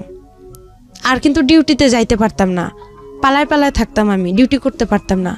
আবার ওই হোটেলের যে খাবার আমাদেরকে কোয়ার্টার দিছিল, মেসের আন্টিদের খাবার আমি খাইতে পারতাম না। বাইরে থেকে যে খাবার কিনে আনবো, আয়না ঘরে রাখতাম, রান্না করতে পারতাম না, সিরিয়াল দেওয়া লাগতো। যাই হোক, এভাবে করে আমার ওখানে 1টা বছর চলে গেল, কিন্তু ওখানে আমি কারোর সঙ্গে রিলেশন করলাম না। আমাকে অনেক ছেলে প্রপোজ করলো যে তুমি বিয়ে করো, স্যারেরাও খুব হেল্প করছিল যে আমরাই তোমাকে বিয়ে দিব। পরে আমি বলছি না আমার বিয়ে হয়ে গেছে, মিথ্যা কথা বলছি যে আমার বিয়ে হয়ে গেছে এরকম। ওই ছেলে এখানে ও টেকনিক্যাল থেকে পাশ করে ওয়েল্ডিং থেকে আপনার কাজী ফার্মেও চাকরি করে, আমি সম্ভব না। পরে আমি এভাবে ডিউটি করতে পারি না। পরে আলামিনের সঙ্গে কিন্তু আমার মানে চুপে চাপে দেখা হয়, ও আসে রংপুরে, আমিও রংপুরে যাই আমার বান্ধবীর বাসায়, ওখান থেকে ওর সঙ্গে দেখা হয়। এভাবে দেখা হওয়ার পরেই ওর সঙ্গে আমার প্রায় 2-3 বছর চলে গেল। 2-3 বছর চলে যাওয়ার পর ওকে আমি বললাম যে আমাকে বিয়ে করো। তো বলতেছে যে বয়স এই বয়সে আমাদের বিয়ে হবে না। তখন আমি বললাম যে এই বয়সে বিয়ে হবে না, তাহলে তোমার কি প্রেমের বয়স হয়েছে? প্রেম করতে বলছে হ্যাঁ আমার প্রেমের বয়স হয়েছে, আমার বিয়ের বয়স হয় নাই। তখন ওই মেসের আপুরা যারা বড় আপু ছিল সবাই আমাকে বলতেছে যে দেখো একা, তোমার ওই ছেলে তোমাকে কখনোই বিয়ে করবে না। তারপরে যাই হোক এভাবেই চলে গেল। পরে আমি আবার রংপুরে চলে আসলাম। ওই ছেলে আলামিন আমাকে মেসে থাকার জন্য টাকা দিল, আমি লালবাগে মেসে উঠলাম। ডাইরেক্ট রংপুর থেকে সেলিনা আপু, যে আপু আমাকে নারায়ণগঞ্জে নিয়ে গেছে, ওই আপুর বাসায় আসলাম। আসার পরে ওখান থেকে ওর খালাকে, আবার ওর খালা মেসের বুয়া ছিল, পরে ওই বুয়াকে বললো যে খালা দেখেন এই মেয়েটাকে মেসে উঠানো যায় নাকি, মেসের লোক আমাকে নিবে না মালিক, বলতেছে মেয়ে তো পড়াশোনা করে না, আর আমাদের এখানে যারা পড়াশোনা করে তার ভার্সিটির মেয়েরা এখানে হোস্টেলে থাকে, এ এইভাবে থাকবে আর এর টাকা কে দিবে। পরে খালা আবার বলতেছে দেখেন ওই মেয়ের বিয়ে হয়ে গেছে, শ্বশুর বাসা থেকে মেনে নিচ্ছে না, আপনি দেখেন একটু। পরে যাই হোক উনি আমাকে উঠাইলো, উঠার পরে 2-3 মাস আমাকে আলামিন মেসের সিট ভাড়া দিল, আমার খাওয়া খরচ দিল। পাশে আবার ওখানে থাকতে থাকতেই পাশের রুম লাবণী আপু আছে, লাবণী আপুর সাথে আমার খুব পরিচিত, উনি আবার রোকেয়া ভার্সিটিতে পড়ে। পরে আপুকে সব কথা বললাম, পরে আপু বলতেছে ওই ছেলে তোমাকে কখনোই বিয়ে করবে না, ও একটা ফালতু ছেলে, তুমি এসব বাদ দাও। পরে আমার কাছে একটা টাচ ফোন ছিল, ওই ফোনে ওর সাথে কথা হয়। পরে কিছুদিন ওর সাথে আমি কথা বন্ধ রাখি, ও আমাকে লাস্ট টাকা দিয়ে গেছে মেসের ভাড়া দিয়েও আমার আর ফোন ধরে না। ওকে বলছিলাম যে তুমি আসো রাজবাড়িতে, আমি দেখা করব, আমার ভালো লাগতেছে না, আর একা একা থাকি আরও খারাপ লাগে, সব আপুরা চলে যায়, আমি মেসে একাই থাকতাম ভাইয়া। পরে ওকে ডাকলাম, ও আসে না, ও ফোন বন্ধ করে রাখছে। পরে ওর খালাতো বোনের কথা বলে, দেখছো মরিয়ম অনেক ভালো, আমার ভাত উঠায় খাওয়ায়, এটা খাওয়ায় ওটা খাওয়ায় অনেক। পরে এইভাবেই ওর সাথে আমার ওর বন্ধুকে বলা হয় সব কথা, যে ও এরকম করতেছে কেন, ও আমার সাথে কি, ও আমাকে বিয়ে করবে কি করবে না। এর ভিতরে আমি কাজী অফিসেও গেছিলাম যে বিয়ের খরচ কত টাকা লাগবে বা কি বিষয়। তারপরে ও আমার ফোন বন্ধ করে রাখছিল, ওর সিমটা একদম বন্ধ করে রাখছিল বা চেঞ্জ করছিল। এরপরে ওর কথা হয় না। পরে লাবণী আপু কী করলো, ওখান থেকে আমাকে আরেকটা মেসেজ দিল, ওই মেসেজ সিট ভাড়া বেশি। পরে বলতেছে তুমি এই মেসেজ সিট ভাড়া কম আছে, ওখানে যা 2-1 মাস থাইকা পরে চাকরি একটা খুঁজা, যে কোনো একটা দেখা যায় পার্লারের কাজ পাইলে তোমার আর কোনো সমস্যা নাই। পরে ওই মেসে গেলাম, ওই মেসেও আর আমাকে নিচ্ছে না, বলতেছে তোমার বাসা কই কি কই। পরে আমি ঠিকানা দিলাম, আমার বাসা নীলফামারী, আমি মডেলে পড়ি, এই ঠিকানা অনুযায়ী আমি ওখানে থাকলাম। থাকার পরে 1 মাসও থাকলাম না, থাকার পরে লাবণী আপুর সাথে আবার যোগাযোগ করলাম যে আপু দেখেন। পরে পার্লারের কাজের জন্য লাবণী আপু, আমি আর একটা আপু হাসি আপু ছিল, 3 জনেই ওরা আমার একটা চাকরির জন্য খুব চেষ্টা করলো। পরে সারাদিন হাঁটাহাঁটি করলাম, কোনো পার্লারে নিচ্ছে না আমাকে, আমি কাজ জানি না, আর ছোট মানুষ, বলতেছে ও কী কাজ পাবে, এ বয়সেও কাজ পাবে না। পরে এই কথা বলার পরে আমি আবার কি করলাম, ওরা লাবণী আপু বলতেছে একটা পাইলাম, পার্লারে একটা কাজ পাইলাম, ওনার নাকি মেয়ে নাই। তো বলতেছে আমারও তো মেয়ে নাই, আর আমি যে মেয়ে পার্লারে কাজ করে উনিও ধর্ম মেয়ে ওনার। তো বলতেছে আচ্ছা ওই মেয়ে আবার আমাকে নিবে না, যার পার্লার সে আমাকে নিবে না, বলতেছে না আমি তোমাকে নিব না। প্রথমে বলছে নিবে, তারপরে বলতেছে যে না নিবে না। পরে এখন আমি যে বলছে নিবে, তে আমি কি করলাম, তাড়াতাড়ি করে মেসে গেলাম, গিয়ে আমার যে বালিশ খেতা ছিল, কাপড় চোপড় ছিল, আমি ওগুলো নিয়ে রিক্সা নিয়ে তাড়াতাড়ি করে ওনার বাসা রওনা দিলাম। লাবণী আপু বলতেছে আচ্ছা তুমি দ্রুত চলে আসো, যখন না নিবে ওরা তো আর তোমাকে বের করে দিতে পারবে না, ওখানেই থাকবা তুমি। পরে আমি চলে আসলাম, হাফ রাস্তায় আসছি, ওই আপু আমাকে ফোন দিছে, দিয়ে বলতেছে যে না তুমি আইসো না, তোমাকে আমি নিব না, আমার লোক আসছে। পরে আমি বলছি আপু আমি তো বাসায় আপনার এসে গেছি, লালবাগ রেলগেটে ওনার বাসা। পরে আমি ওনার বাসা উঠলাম, ওনার বাবা মা খুব ভালোবাসলো আমাকে, বলতেছে আমাদের মেয়ে নাই, একটা মেয়ে তুমিও আর একটা মেয়ে, আমাদের 2টা মেয়ে হয়ে গেল এখন। এভাবে বলার পরে ওখানে 2-3 দিন আমি পার্লারে, উনি আমাকে কাস্টমার আসে ওদের আমি একটু খেয়াল রাখি, কাজ করি, ঝাড়ু টাড়ু দেই, এভাবে যাওয়ার পরে রাতে একদিন আলামিন আমাকে ফোন দেওয়ার পরে বলতেছে তুমি কি মরো নেই? তা আমি বলছি আমি তো বিষ খাইতে ধরছিলাম, আমি মিথ্যা কথা বলছি যে আমি বিষ খাইছিলাম, এরকম অনেক পুলিশ টুলিশ আসছিল, আমি তোমার নাম বলে দিছি, ওকে আর কি এভাবে বলছি। ওই আমার পাশে যে ওই আপুর ফির একটা মেয়ে শুয়েছিল, ও আবার কি অনেক রাতে কথা বলছে, 12টা-1টার দিক দিয়ে, ও এই কথাগুলো সম্পূর্ণ শুনে ফেলে সকালবেলা ওদেরকে বলে দেয়, যার পরে ওরা আমাকে আর রাখবে না বলছে। তখন আমি কি করলাম, লাবণী আপুর কাছে গেলাম, ওরাও ভয় পাইছে যে ওর যেহেতু ওখানে জায়গা হচ্ছে না, ও তো আমাদের কাছেই চলে আসবে। পরে আপুরা আর আমার ফোন ধরে না, আমি মেসে গেলাম, যার পরে বললাম সব কিছু, বলতেছে তুমি বাসায় চলে যাও, তোমার বাসায় চলে যাও। পরে ওখান থেকে আমি বাসায় চলে আসলাম, আমার মার কাছে আসলাম। আমার মার আবার কি করছে, আবার ওরা একসঙ্গে হইছে, এর মাঝে যে ছাড়াছাড়ি হয়েছে, হওয়ার পরে তারা আবার একসঙ্গে হয়েছে, আমি কিন্তু জানি না, কিন্তু তাদের সাথে আমার 2-1 দিন কথা হয়েছে। হওয়ার পরে তাদেরকে আমি বললাম যে আমি তো এরকম নারায়ণগঞ্জ থেকে চলে আসছি। প্রথমে জিজ্ঞাসা করে তুমি কতগুলো টাকা ইনকাম করছো, আমার বাবা আর আমার মা জিজ্ঞাসা করে। তা আমি কই আমি তো অসুস্থ ছিলাম, আমি পারিনি ইনকাম করতে। তখন আমার মা কয় আমার ভাইয়ের ছেলের সাথেই তো সারাদিন কথা বলো, তো ইনকাম করবা কই থেকে? তখন আমি বললাম আমি অনেক অসুস্থ, আমি বাসায় যাব। পরে তারা বলতেছে আচ্ছা ঠিক আছে আসো। পরে যাই হোক আমি বাসায় আসলাম, আসার পরে আবার আমাকে ঢাকায় পাঠানো হইলো গার্মেন্টসে। আমার মা বলতেছে বাসায় থেকে কি করবা? পরে ওখানে আমার এক চাচা চাচি আছে, ওনারদের কাছে গেলাম ভাই, আমি যাই ওখানে গার্মেন্টসে ভর্তি হইলাম। গার্মেন্টসে চাকরি পাইলাম না, হ্যাঁ চাকরি পাইনি, না পাওয়ার কারণে অনেক কয়েকদিন ঘুরলাম, আমাকে কোথাও নিচ্ছে না। ওখানেও বলতেছে আমি ছোট। ওখানে আবার কয়েকদিন থাকলাম, থাকার পরে ওখানেও এক ছেলেকে পছন্দ করলাম, যে আলামিন তো আমার সাথে সম্পর্কই করতেছে না, তো ওখানে আর এক ছেলেকে পছন্দ করছিলাম। এটা আমার দাদাবাড়ির এলাকারই, নাম রতন ছিল, ছেলেটা ইন্টার পাস ছিল। ও আর কি বাসা থেকে রাগ করে গার্মেন্টসে কাজের জন্য গেছিল। পরে আমার সাথে দেখা হয়, ওকে আমি আর কি বলি যে আপনাকে আমার খুব ভালো লাগে, আমি আপনার সাথে রিলেশন করতেছি, আমি এইভাবেই ডাইরেক্ট ওনাকে বলছি। তো উনি আবার কি করছে, ওর যে ভাই ছিল, ওর খালাতো ভাই, ওর বাসার আমার বাসা একসঙ্গে, ও আবার আমার বড় আব্বার ছেলে হয়, ওর খালাতো ভাই। পরেও বলছে ও তো আলামিনের সাথে এরকম এরকম হয়ে গেছে। পরে রতন বলতেছে না, আপনি যেহেতু আগে রিলেশন করছেন আমার পক্ষে সম্ভব না। তখন ওটাও আমার ক্লোজ হয়ে গেল। পরে আমি চাকরি পাইতেছি না। পরে আমার কি ওই যে চাচা চাচির কাছে আমি থাকি, ওনারা আবার কি করলো, আমাকে ওই যে চাচার কাছে আমি প্রথমে গেছি, সে চাচা আমাকে রাতের বেলা, আমি তো চাকরি পাইনি, ওনার মেয়ে আছে, ওয়াইফ নাই, ওয়াইফ সাইরা দিছে, মেয়েটা আমার সাথে একটু বড় হবে 1 বছর, ও গার্মেন্টসের চাকরি পাইছে। ওর বাবা হঠাৎ করে রাতের বেলা মেয়েটা ঘুমাইছে, উনি আইসা হাত দিতে চাচ্ছে মানে মুখে, মনে করছে আমি অনেক ঘুমাই গেছি, কিন্তু আমি তো ঘুমাইনি। তখন আবার আমি হচ্ছে ফেসবুকও চালাইতাম হালকা পাতলা, অতটা বুঝতাম না, মেসেঞ্জার করতাম বা নাটক টাটক দেখতাম। উনি পরে আমি ওখান থেকে বাসায় ফোন দিলাম রাতেই, যে বাবা এরকম এরকম উনি এরকম করতেছে চাচা। পরে কি করলো, ওখান থেকে আমাকে আরেক চাচার বাসায় পাঠানো হলো। পরে বলতেছে দেখেন আমার মেয়েটাকে নেন, ওকে একটা চাকরি দেন, গার্মেন্টসের চাকরি। পরে ওখানে থাকলাম, ওই রতনের সাথে যে সম্পর্ক করতে চাইছিলাম, এটা আর কি আমার চাচা চাচি জানাই গেছে, বলতেছে এই মেয়ে তো বেয়াদব। আর আমি কথা বলি ফোনে বেশি, আচ্ছা আমার ফোনে তখন অনেক রং নাম্বার আসছিল, তো আমি কথা বলতাম। পরে আমার যে চাচা চাচি ওটা পছন্দ করতো না। পরে আমাকে কি করলো, ওখান থেকে ওরা বাসায় পাঠার কথা বলছিল। পরে আমি ওখানে পেপারে দেখলাম ফার্মে, কাজী ফার্মে নিয়োগ দিছে। পরে আবার আমি ওদেরকে বললাম যে এরকম চাচি কাজী ফার্মে নিয়োগ দিছে, আমি এই চাকরিটা অনেকদিন ধরে করতে চাই, আমার খুব ইচ্ছা, এখানে নাকি অনেক স্যালারিও দেয় ভালো, কাজও কম। পরে যাই হোক, ওখান থেকে এখন বাসায় আসবো, টাকা নাই গাড়ি ভাড়ার। পরে আলামিনকে ফোন দিছি যে আমি এরকম অবস্থায় আছি, আমার কিছু টাকা দেবো। আবার আমাকে 1500 টাকা দিছে। ওই টাকা দিয়ে আমার চাচা সহ আমরা বাসায় চলে আসলাম। বাসায় আসার পরে আমার মা বাবা অনেক অস্থির হয়ে গেছে, মানে আমাকে মারবে না ওরা কি করবে, মানে ওরা বুঝে উঠতে পারতেছে না।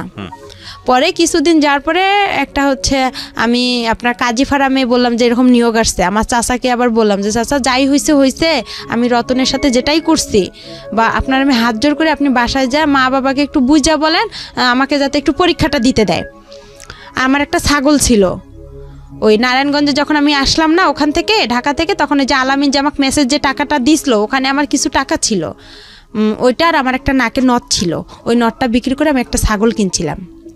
তো এই ছাগলটা ছোট ছিল, অনেক বেশ বড় হয়ে গেছে, 5000-6000 টাকা হবে। পরে এখন আমি যে ফার্মে পরীক্ষা দিতে যাবো, আমাদের কাছে কিন্তু কোনো টাকা নাই। আমার মা আবার আসলো রংপুরে আমার নানার বাসায় বেড়াইতে, যাই হোক ওখানে আসলো। আসার পরে আমার বাবা আর আমি কি করলাম, পরীক্ষা দেওয়ার জন্য আমরা যাব হচ্ছে কুড়িগ্রামে। প্রিয় শ্রোতা, অনুষ্ঠান চলতে চলতে আপনাদের জন্য একটি বিশেষ অ্যানাউন্সমেন্ট করতে চাই। সেটা হলো আমি আরেকটি অনুষ্ঠান করি রেডিও আম্বার 102.4 FM প্রতি শনিবার রাত 10টায় প্রচারিত হয় মাইক্রোফোন টেস্টিং 1024। হয়তোবা অনেকেই শুনেছেন, বাংলাদেশের রেডিওর ইতিহাসে সর্বপ্রথম মিউজিক রিয়েলিটি শো, গানের রিয়েলিটি শো, এবং 2019 সালের সেরা আম্বার ভয়েস আমরা খুঁজে বের করবার চেষ্টা করছি। সেখানে আপনি অডিশন দিয়ে সেখানে আপনি অংশগ্রহণ করে সেরা আম্বার ভয়েস বিক্রি করব। তো যাই হোক ওটা আর হয়নি। পরে ছেলেটাকে দিয়ে আমার বিয়ের জন্য খুব চেষ্টা করেছিলাম, আমি বিয়ে করবো না। তখন আবার আলামিন আমাকে তার 2 দিন পরে ফোন দিছে। আলামিনের সাথে আমার কথা হয়েছে, কথা হওয়ার পরে আমার যে দাদি অন্ধ ছিল তাকে আমি রান্না করে দিতে গেছি। আমার বাবা আবার আমার দাদিকে পছন্দ করে না, রান্না করতে কেন গেছি এটা নিয়ে আমাদের বাসায় একটু হালকা পাতলা কথা হইতে হইতে মারধর শুরু হয়ে গেল। আমাকে বাসায় বৃষ্টি পড়ছে, আমাদের টিনের ঘর ছিল, বৃষ্টি পড়ে খাট ভিজে গেছে বিছানা। তো এখন আমার মা বলছে ওইটা উঠায় ফেলাও। তাই আমি বলতেছি এতটুকু ভিজাতে কিছু হবে না। এই সামান্য একটা কথা নিয়েই আমাকে তারা অনেক মারধর করলো, অনেক এমনভাবে মারধর করলো যা মানে গাছের যে মোটা ডালগুলো আছে ওই ডাল দিয়ে অনেক মারছে। মারতে মারতে আমি যে টিনে ঘরের যে একটা কোনাচি থাকে, কোনাটা মানে টিনের 2 সাইড দিয়ে বের হয়ে আমি চলে গেলাম। মানে আমাকে লাঠি দিয়ে এমনভাবে ঘুতানো হচ্ছে যে আমার মানে শরীর মানে ছিদ্র হয়ে যাচ্ছে। এভাবে বের হলাম, হওয়ার পরে সকাল আমার কেউ আসলো না আগাইতে। পরে আমার বড় আম্মা বলতেছে মেয়েটারে এভাবে মাইরা ফেলাইতেছে, তুই দেখতেছিস না? আমার সৎমারে বললো, আমার ভাইরে, আমার ভাই আর সৎমা ভ্যানের উপরে বসে আছে। কেউ কিন্তু আমাকে আগাইতে জানে।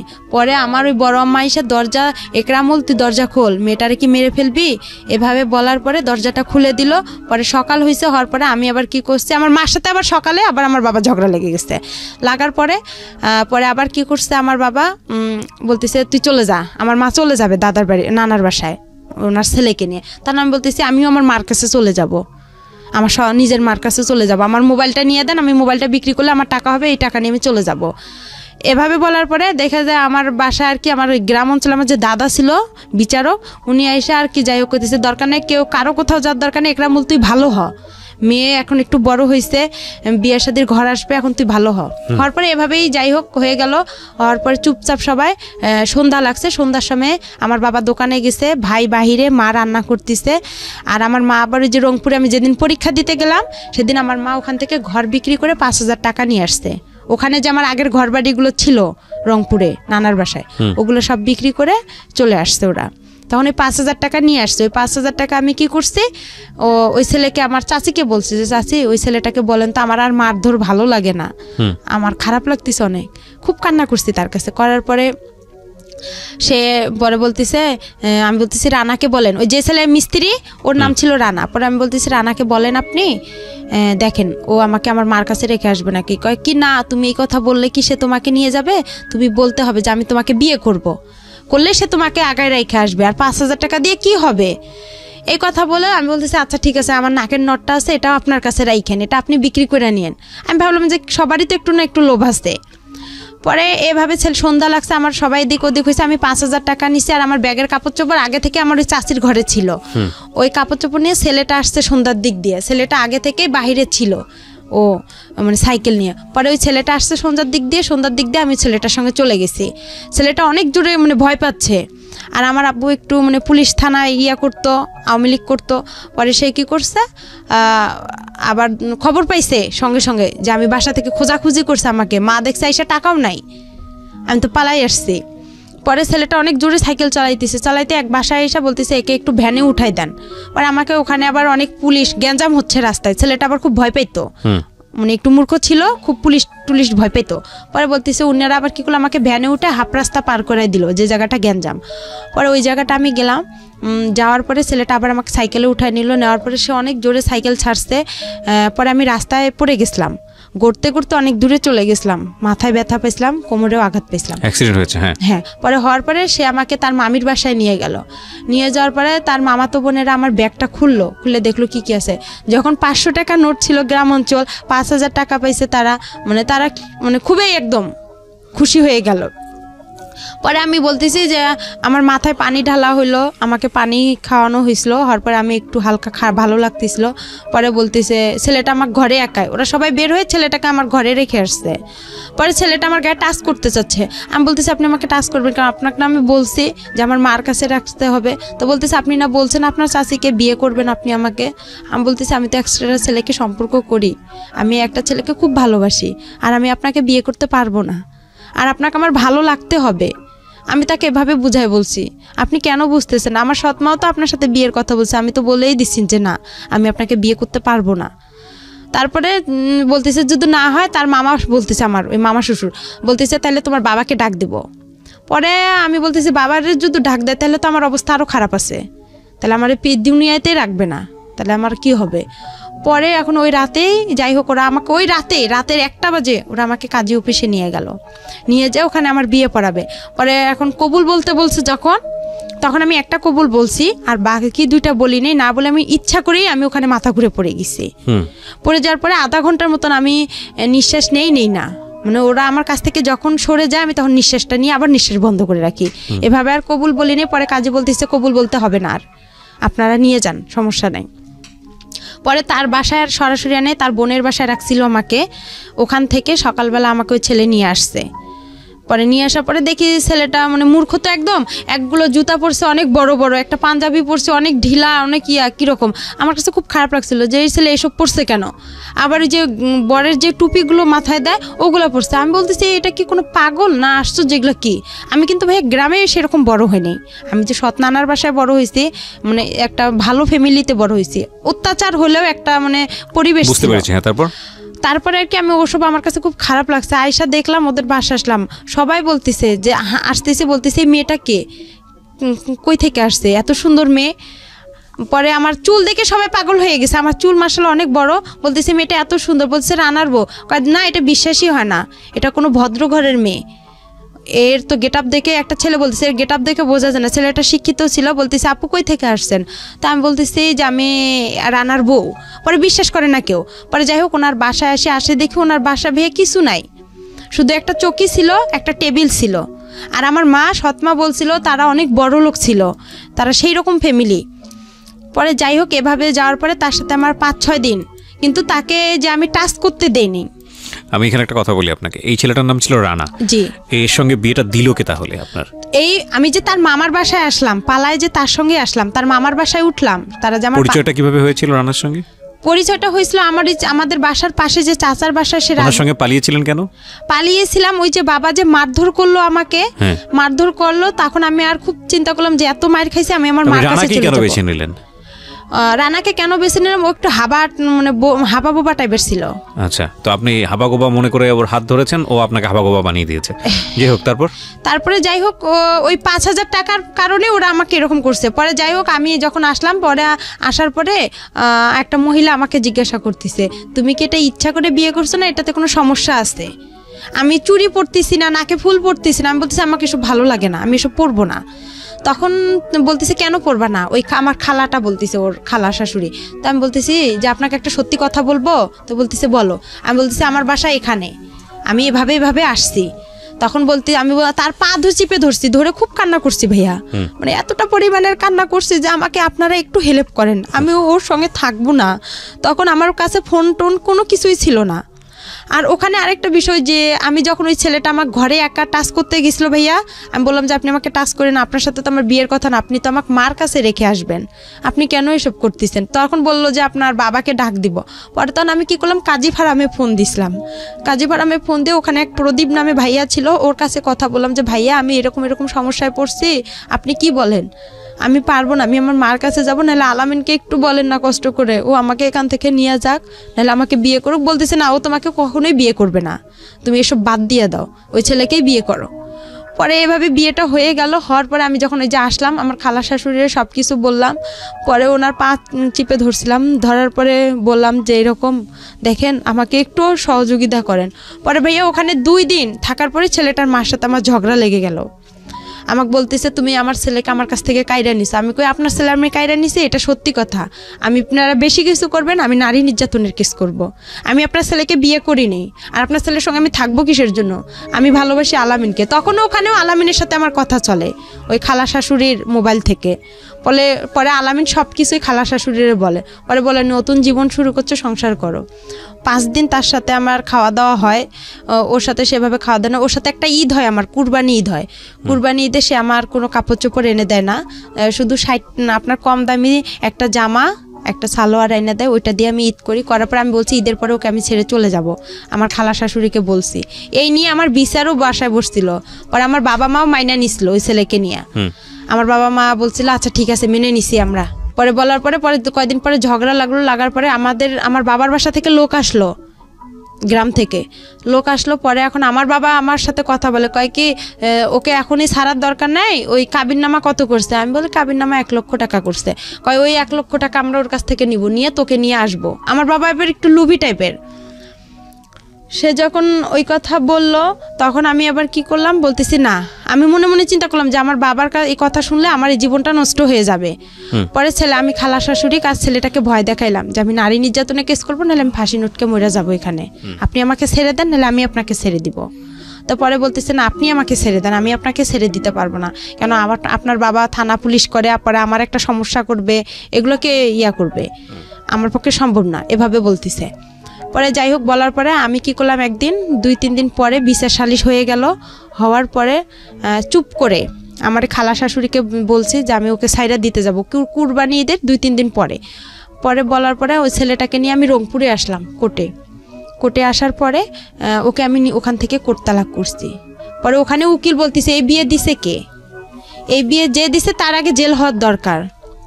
পরে ওখানেও আমি খুব কান্নাকাটি করি তাদের কাছে। কান্নাকাটি করার পরে ছেলেটা আবার কী করলো, আমার যে 5,000 টাকা ওরা নিছিল, আমি বলছি আমি তো আপনাকে সাইরা দিতে গেলে আমার তো টাকা লাগবে, কিন্তু আপনি আমাকে ফুল টাকা 5,000 দিবেন, আমি ওই টাকা নিয়ে আমার যেখানে মন চায় আমি সেখানে চলে যাব, তখন তো আর আমার বাবা আপনার কিছু করতে পারবে না। পরে ওখানে ওকে আমি কোর্ট তালাক করে আমি কি করলাম, আমার মার বাসা আমি এতটুকু জানি আপনার বগুড়া দুপচাচি আসলাম ঠিকানা খুঁজতে খুঁজতে। আইসা বললাম আমার মার নাম বলছি রোকেয়া।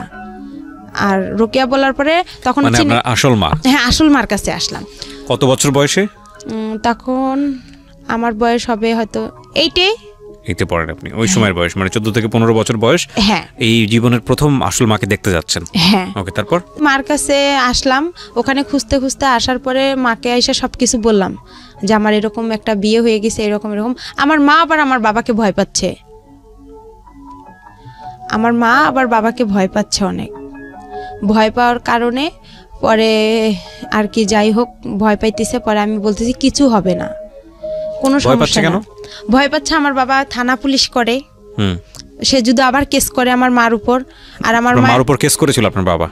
হ্যাঁ। কিসের কেস? এর আগে কেস করছিল, এটা আমি মাঝখানে বলতে পারিনি। কিসের কেস? কেস করছিল এর আগে, আমার ছোটবেলা আমার মা আমাকে নিয়ে আসছিল, ও সেই কারণে কেস করছিল। আপনার মা এই জন্য ভয় পাচ্ছে যে তুমি আবার আসলা, এই কারণে আবার কেস টেস না। হ্যাঁ, আবার কেস টেস করে, আমি এসব জড়াইতেছে না। আর আমার মা তখন আবার বিয়ে করতে চাচ্ছে। আপনি যখন গেছেন তখন বিয়ে করতে চাচ্ছে? হ্যাঁ, আমার মা আবার বিয়ে করতে চাচ্ছে। ওকে। তারপর বিয়ে করতে চাচ্ছে। একটা জিনিস খেয়াল রাখবেন, একটা কথা আছে না যে ওই গানটার মতো জলে ভাসা পদ্ম আমি, ঠিক জলে ভাসা পদ্মের মতো গল্পটা আসলে। একটা মেয়ে যদি ফ্যামিলি না থাকে তাহলে সে কিভাবে কোথায় কোথায় যায়, এবং ভাসতে ভাসতে তার কোথাও ওঠাই হচ্ছে না, না নিজের বাবার কাছে, না সৎ মায়ের কাছে, না নিজের মায়ের কাছে, এবং পরিবার তো নাই, সমাজ তো আরও অনেক জটিল একটা জায়গা। এগুলো আসলে নতুন না জীবন গল্প, এটা বহুবার এসছে, বিভিন্ন অ্যাঙ্গেল থেকে এসছে। সমাজের বিভিন্ন শ্রেণীর মানুষের গল্প বিভিন্নভাবে উঠে আসে, কিন্তু একটা মেয়ে নির্যাতিত হলে সে যে ক্লাসেই বসবাস করুক না কেন তার গল্পটা আসলে সেম। বলেন।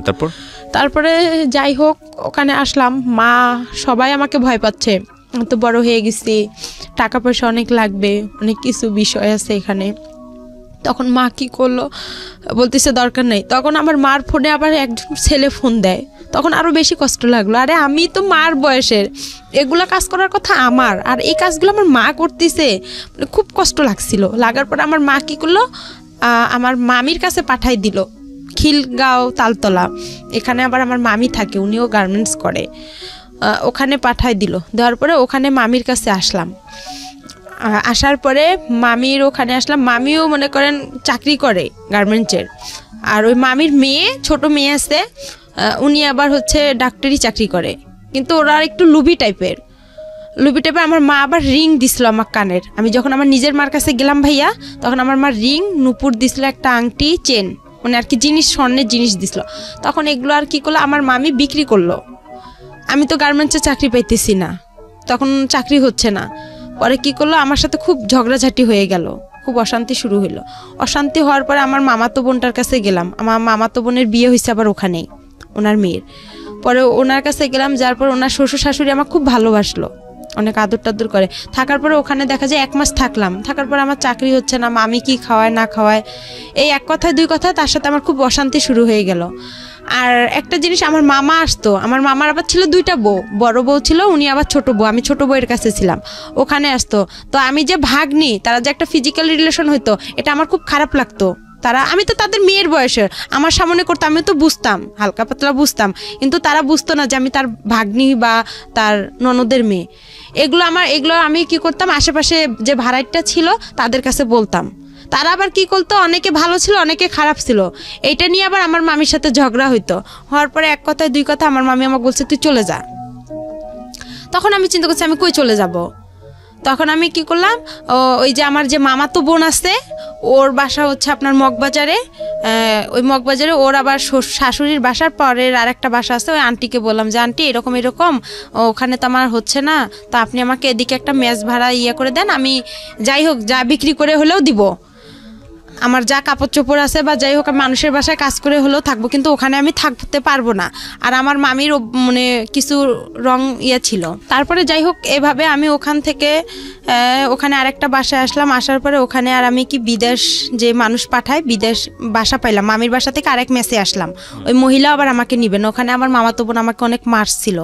মারার পরে ওই ওখানে আসলাম। আসার পরে আর কি যাই হোক ওখান থেকে আমি এক গার্মেন্টসের চাকরি পাইলাম। পাওয়ার পরে আবার আমি কি বিদেশে যে মহিলাদেরকে পাঠায় মেয়েদেরকে, তা আমি এতটা বুঝতাম না। পরে ওখান থেকে মানুষের খোঁজে খোঁজে পাইলাম যে মেয়েদেরকে বিদেশে পাঠায় আপনার ডান্সের জন্য। তো আমি আবার ডান্স পারি। তা আমি ভাবলাম যে আমি যদি ডান্সে যাই দুবাইয়ে, তাহলে তো আমি ভালো টাকা ইনকাম করতে পারবো, আমি তো ডান্স পারি। পরে ওই বাসা, আমি যে বাসা থেকে, ওই বাসায় আন্টি বলতিছে যে তুমি খারাপ জায়গায় যাবা, আমার বাসা থেকে এখনই চলে যাও, বের হয়ে যাও। তখন আমি আবার ওই কাজী ফারামে আলামিনের সাথে আমার এসব সব বন্ধ হয়ে গেল। এই আপনি বর্তমানে আপনার হাজবেন্ডকে নিয়ে স্টুডিওতে আসছেন, ওনাকে বিয়ে করেছেন কত বছর যাবত? ওনার বিয়ে করে আমার 3 বছর হয়ে গেছে। 3 বছর হয়ে গেছে। এনার সঙ্গেও কি আপনার এই ভদ্রমহিলা যার গল্প বলছিলেন তিনি বিয়ে দিয়ে দেয়? হ্যাঁ, তিনি আমাকে বিয়ে দিয়ে দিয়েছে। তো ইনি বিয়ে দিয়ে দেয় এবং 3 বছর সংসার করছেন তার সঙ্গে। তিনি কি জানে, পুরো গল্পটা জানে আপনি আজকে যেটা বললেন এখানে? হ্যাঁ, সে পুরো আমার ইতিহাসটা জানে। আমি তাকে সম্পূর্ণ খুলে বলছি। আর সে আমার একটা কথার কারণে নাকি সে আমাকে বিয়ে করছে। তাকে সেটা কথা হচ্ছে আমার যে বিয়েটা, ভাই এখানে আরেকটু তার সাথে যে আমার বিয়েটা হয়েছে, আমার ওই মামা শ্বশুর আমাকে দেখতে আসছিল, আমার হাজবেন্ড সহ দেখতে এসে আমার মামা শ্বশুর কথা উঠাইছে যে তোমার বাড়ি কই, কি কথার জন্য বিয়ে করেছে সেটা বলেন, আমি স্টোরি দিতে যাচ্ছি না। সেটা কি কথার জন্য, সেটা হচ্ছে সে চলে গেছে আমাকে দেখার পরে, সে চলে গেছে। যাওয়ার পরে সে বলতিছে হচ্ছে, আমি তাকে একটা মেসেজ করছি যে আমাকে কি আপনি ভুলে গেছেন। সে এই কথার কারণে নাকি আমাকে বিয়ে করছে। সে আমাকে অসহায় দেখে বিয়ে করছে। আপনার সব স্টোরি কি জানতো আগে, বিয়ের আগে যে ঘটনাগুলো ঘটেছে সেগুলো কি জানতো? তাকে আমি বিয়ের আগে সম্পূর্ণ বলছি যে আমি এরকম অবস্থা আমার। ওনার ফ্যামিলি আছে, ওনার বাবা মা সবাই জানে আপনার সম্পর্কে? না, ওরা কেউ জানে না। এই ছেলেটা কি করে আপনার হাজবেন্ড? আমার হাজবেন্ড হচ্ছে রিক্রুটিং এর মালিক। রিক্রুটিং বললে বিদেশে যে লোক পাঠায় উনি। আচ্ছা, তো এই 3 বছর যাবত সংসার করছেন আপনি, আপনার আগেও একটা বিয়ে ছিল সেটাও জানে। তো সবকিছু মিলে কেমন আছেন আপনি? সবকিছু মিলা আমি মোটামুটি বেশি ভালো নেই। এই জন্যই আমি চাইছিলাম যে আমার হাজবেন্ডকেও আজকে আমি এখানে রাখতাম। কেন ভালো নেই? সে আমাকে এত কিছু থেকে বঞ্চিত কেন করছে? সে তো আমাকে অসহায় দেখে বিয়ে করছে। এত কিছু থেকে বঞ্চিত করেছে বলে? এত কিছু থেকে আমি কি তার কাছে কি কোনো প্রাপ্য পাবো না? কি বঞ্চিত করেছে? সে আমাকে ঠিকভাবে দিচ্ছে না তেল সাবান। বিয়ের আগে প্রথমে, বিয়ের পরে সে আমাকে খুব ভালোবাসতো, তারপরে সে আর আমাকে ভালোবাসে না। কেন সে আমাকে ভালোবাসতে পারতেছে না? ভালোবাসে না বললে এভাবে বললে তো হবে না। আপনি তার সঙ্গে হ্যাপি না? জি না। খাবার দাবার ঠিক মতো দেয় না, ভরণ পোষণ ঠিক মতো দেয় না? খাবার দাবারটা সেভাবে ঠিকভাবে পাই, যেটা কিন্তু কাপড় চোপড় তেল সাবান এটা ঠিকভাবে পাই না। তার ভালোবাসাটা পাই না। এসব সবই বাদ দিলাম। ভালোবাসা অন্য জিনিস, এটা পাবেন কিভাবে এটা জানি না আমি, এটা নিয়ে আসলে এক্সপ্লেইন করা এটা অন্য জিনিস। বাট আপনার ভরণ পোষণের জায়গা হাজবেন্ড হিসেবে এটা আসলে সে ঠিক মতো দেয় না, আপনি যেটা বলতে চাচ্ছেন। জি, এটা সে অন্য মেয়েদের সাথে কথা বলে। কেন সে এসব করে? কিসের জন্য করে?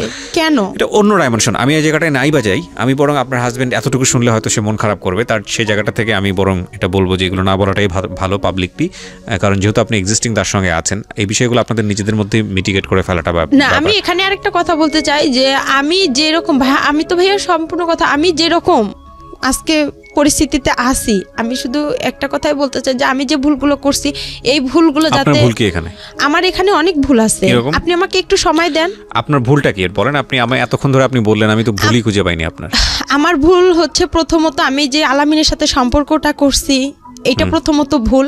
আমি ভালোভাবে যদি নিজের একটু চেষ্টা করতাম। আমি একটু শোনাই আপনাকে এবার, আপনি একটু মনোযোগ দিয়ে শুনেন। বলাটাই মুখ্য না, মূল বিষয়টা আসলে হলো আপনার গল্পটা উঠে আসছে। এই যে 1-1.5-2 ঘন্টা আপনি এখানে বললেন, মূল গল্পটা উঠে আসছে। একটা যেটা হচ্ছে আপনি একটা ভালো ফ্যামিলি পাননি, প্রথম সমস্যাই ছিল এটা।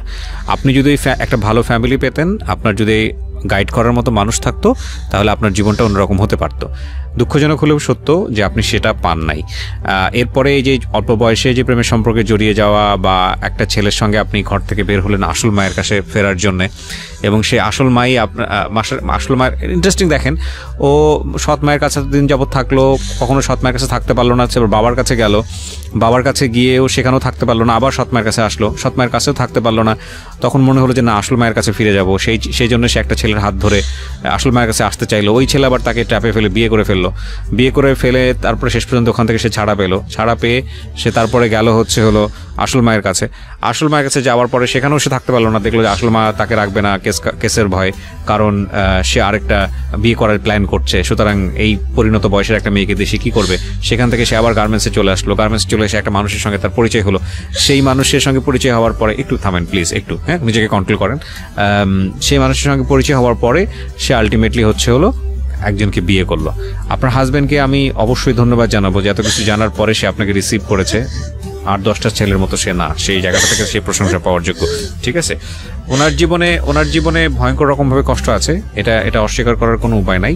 তবে এটা ঠিক যে এত কিছুর পরেও মানুষ সার্ভাইভ করে সোসাইটিতে, ভয়ঙ্কর রকমভাবে আমাদের জীবনে ঘটনাগুলো ঘটে যায়। যদি নিদেন পক্ষেই বলেন যে আজকের এই গল্পে ওনার বলার ধরন বা উনি যেভাবে বলেছে বা আমাদের যেভাবে আমরা এখানে প্রেজেন্ট করেছি, সেখানে সেই অর্থে আপস অ্যান্ড ডাউনস নাই, সেই অর্থে ঢেউ নাই। কিন্তু আপনি যদি একটু ঠান্ডা মাথায় চিন্তা করে দেখেন, এই যে মেয়েটি বড় হয়েছে আমাদের সমাজে, সেই জায়গাটি থেকে কীরকম কষ্ট করে তাকে বড় হতে হয়েছে। আমাদের চারপাশে এরকম অসংখ্য মানুষ আছে যারা বিভিন্নভাবে বিভিন্ন কিছু থেকে বঞ্চিত। তবে এর থেকে বড় বঞ্চনা বোধহয় পৃথিবীতে আর কিছুই নেই, যার কোনো পরিবার নেই, থেকেও নেই। সুতরাং বাবা মায়ের সম্পর্কটা সন্তানের ক্ষেত্রে খুব গুরুত্বপূর্ণ, খুবই খুবই খুবই গুরুত্বপূর্ণ। আল্লাহ আমাদের সবাইকে, অন্তত বাবা যারা হয়েছি, মা যারা হয়েছি, তো তাদেরকে অন্তত এই জায়গাটাতে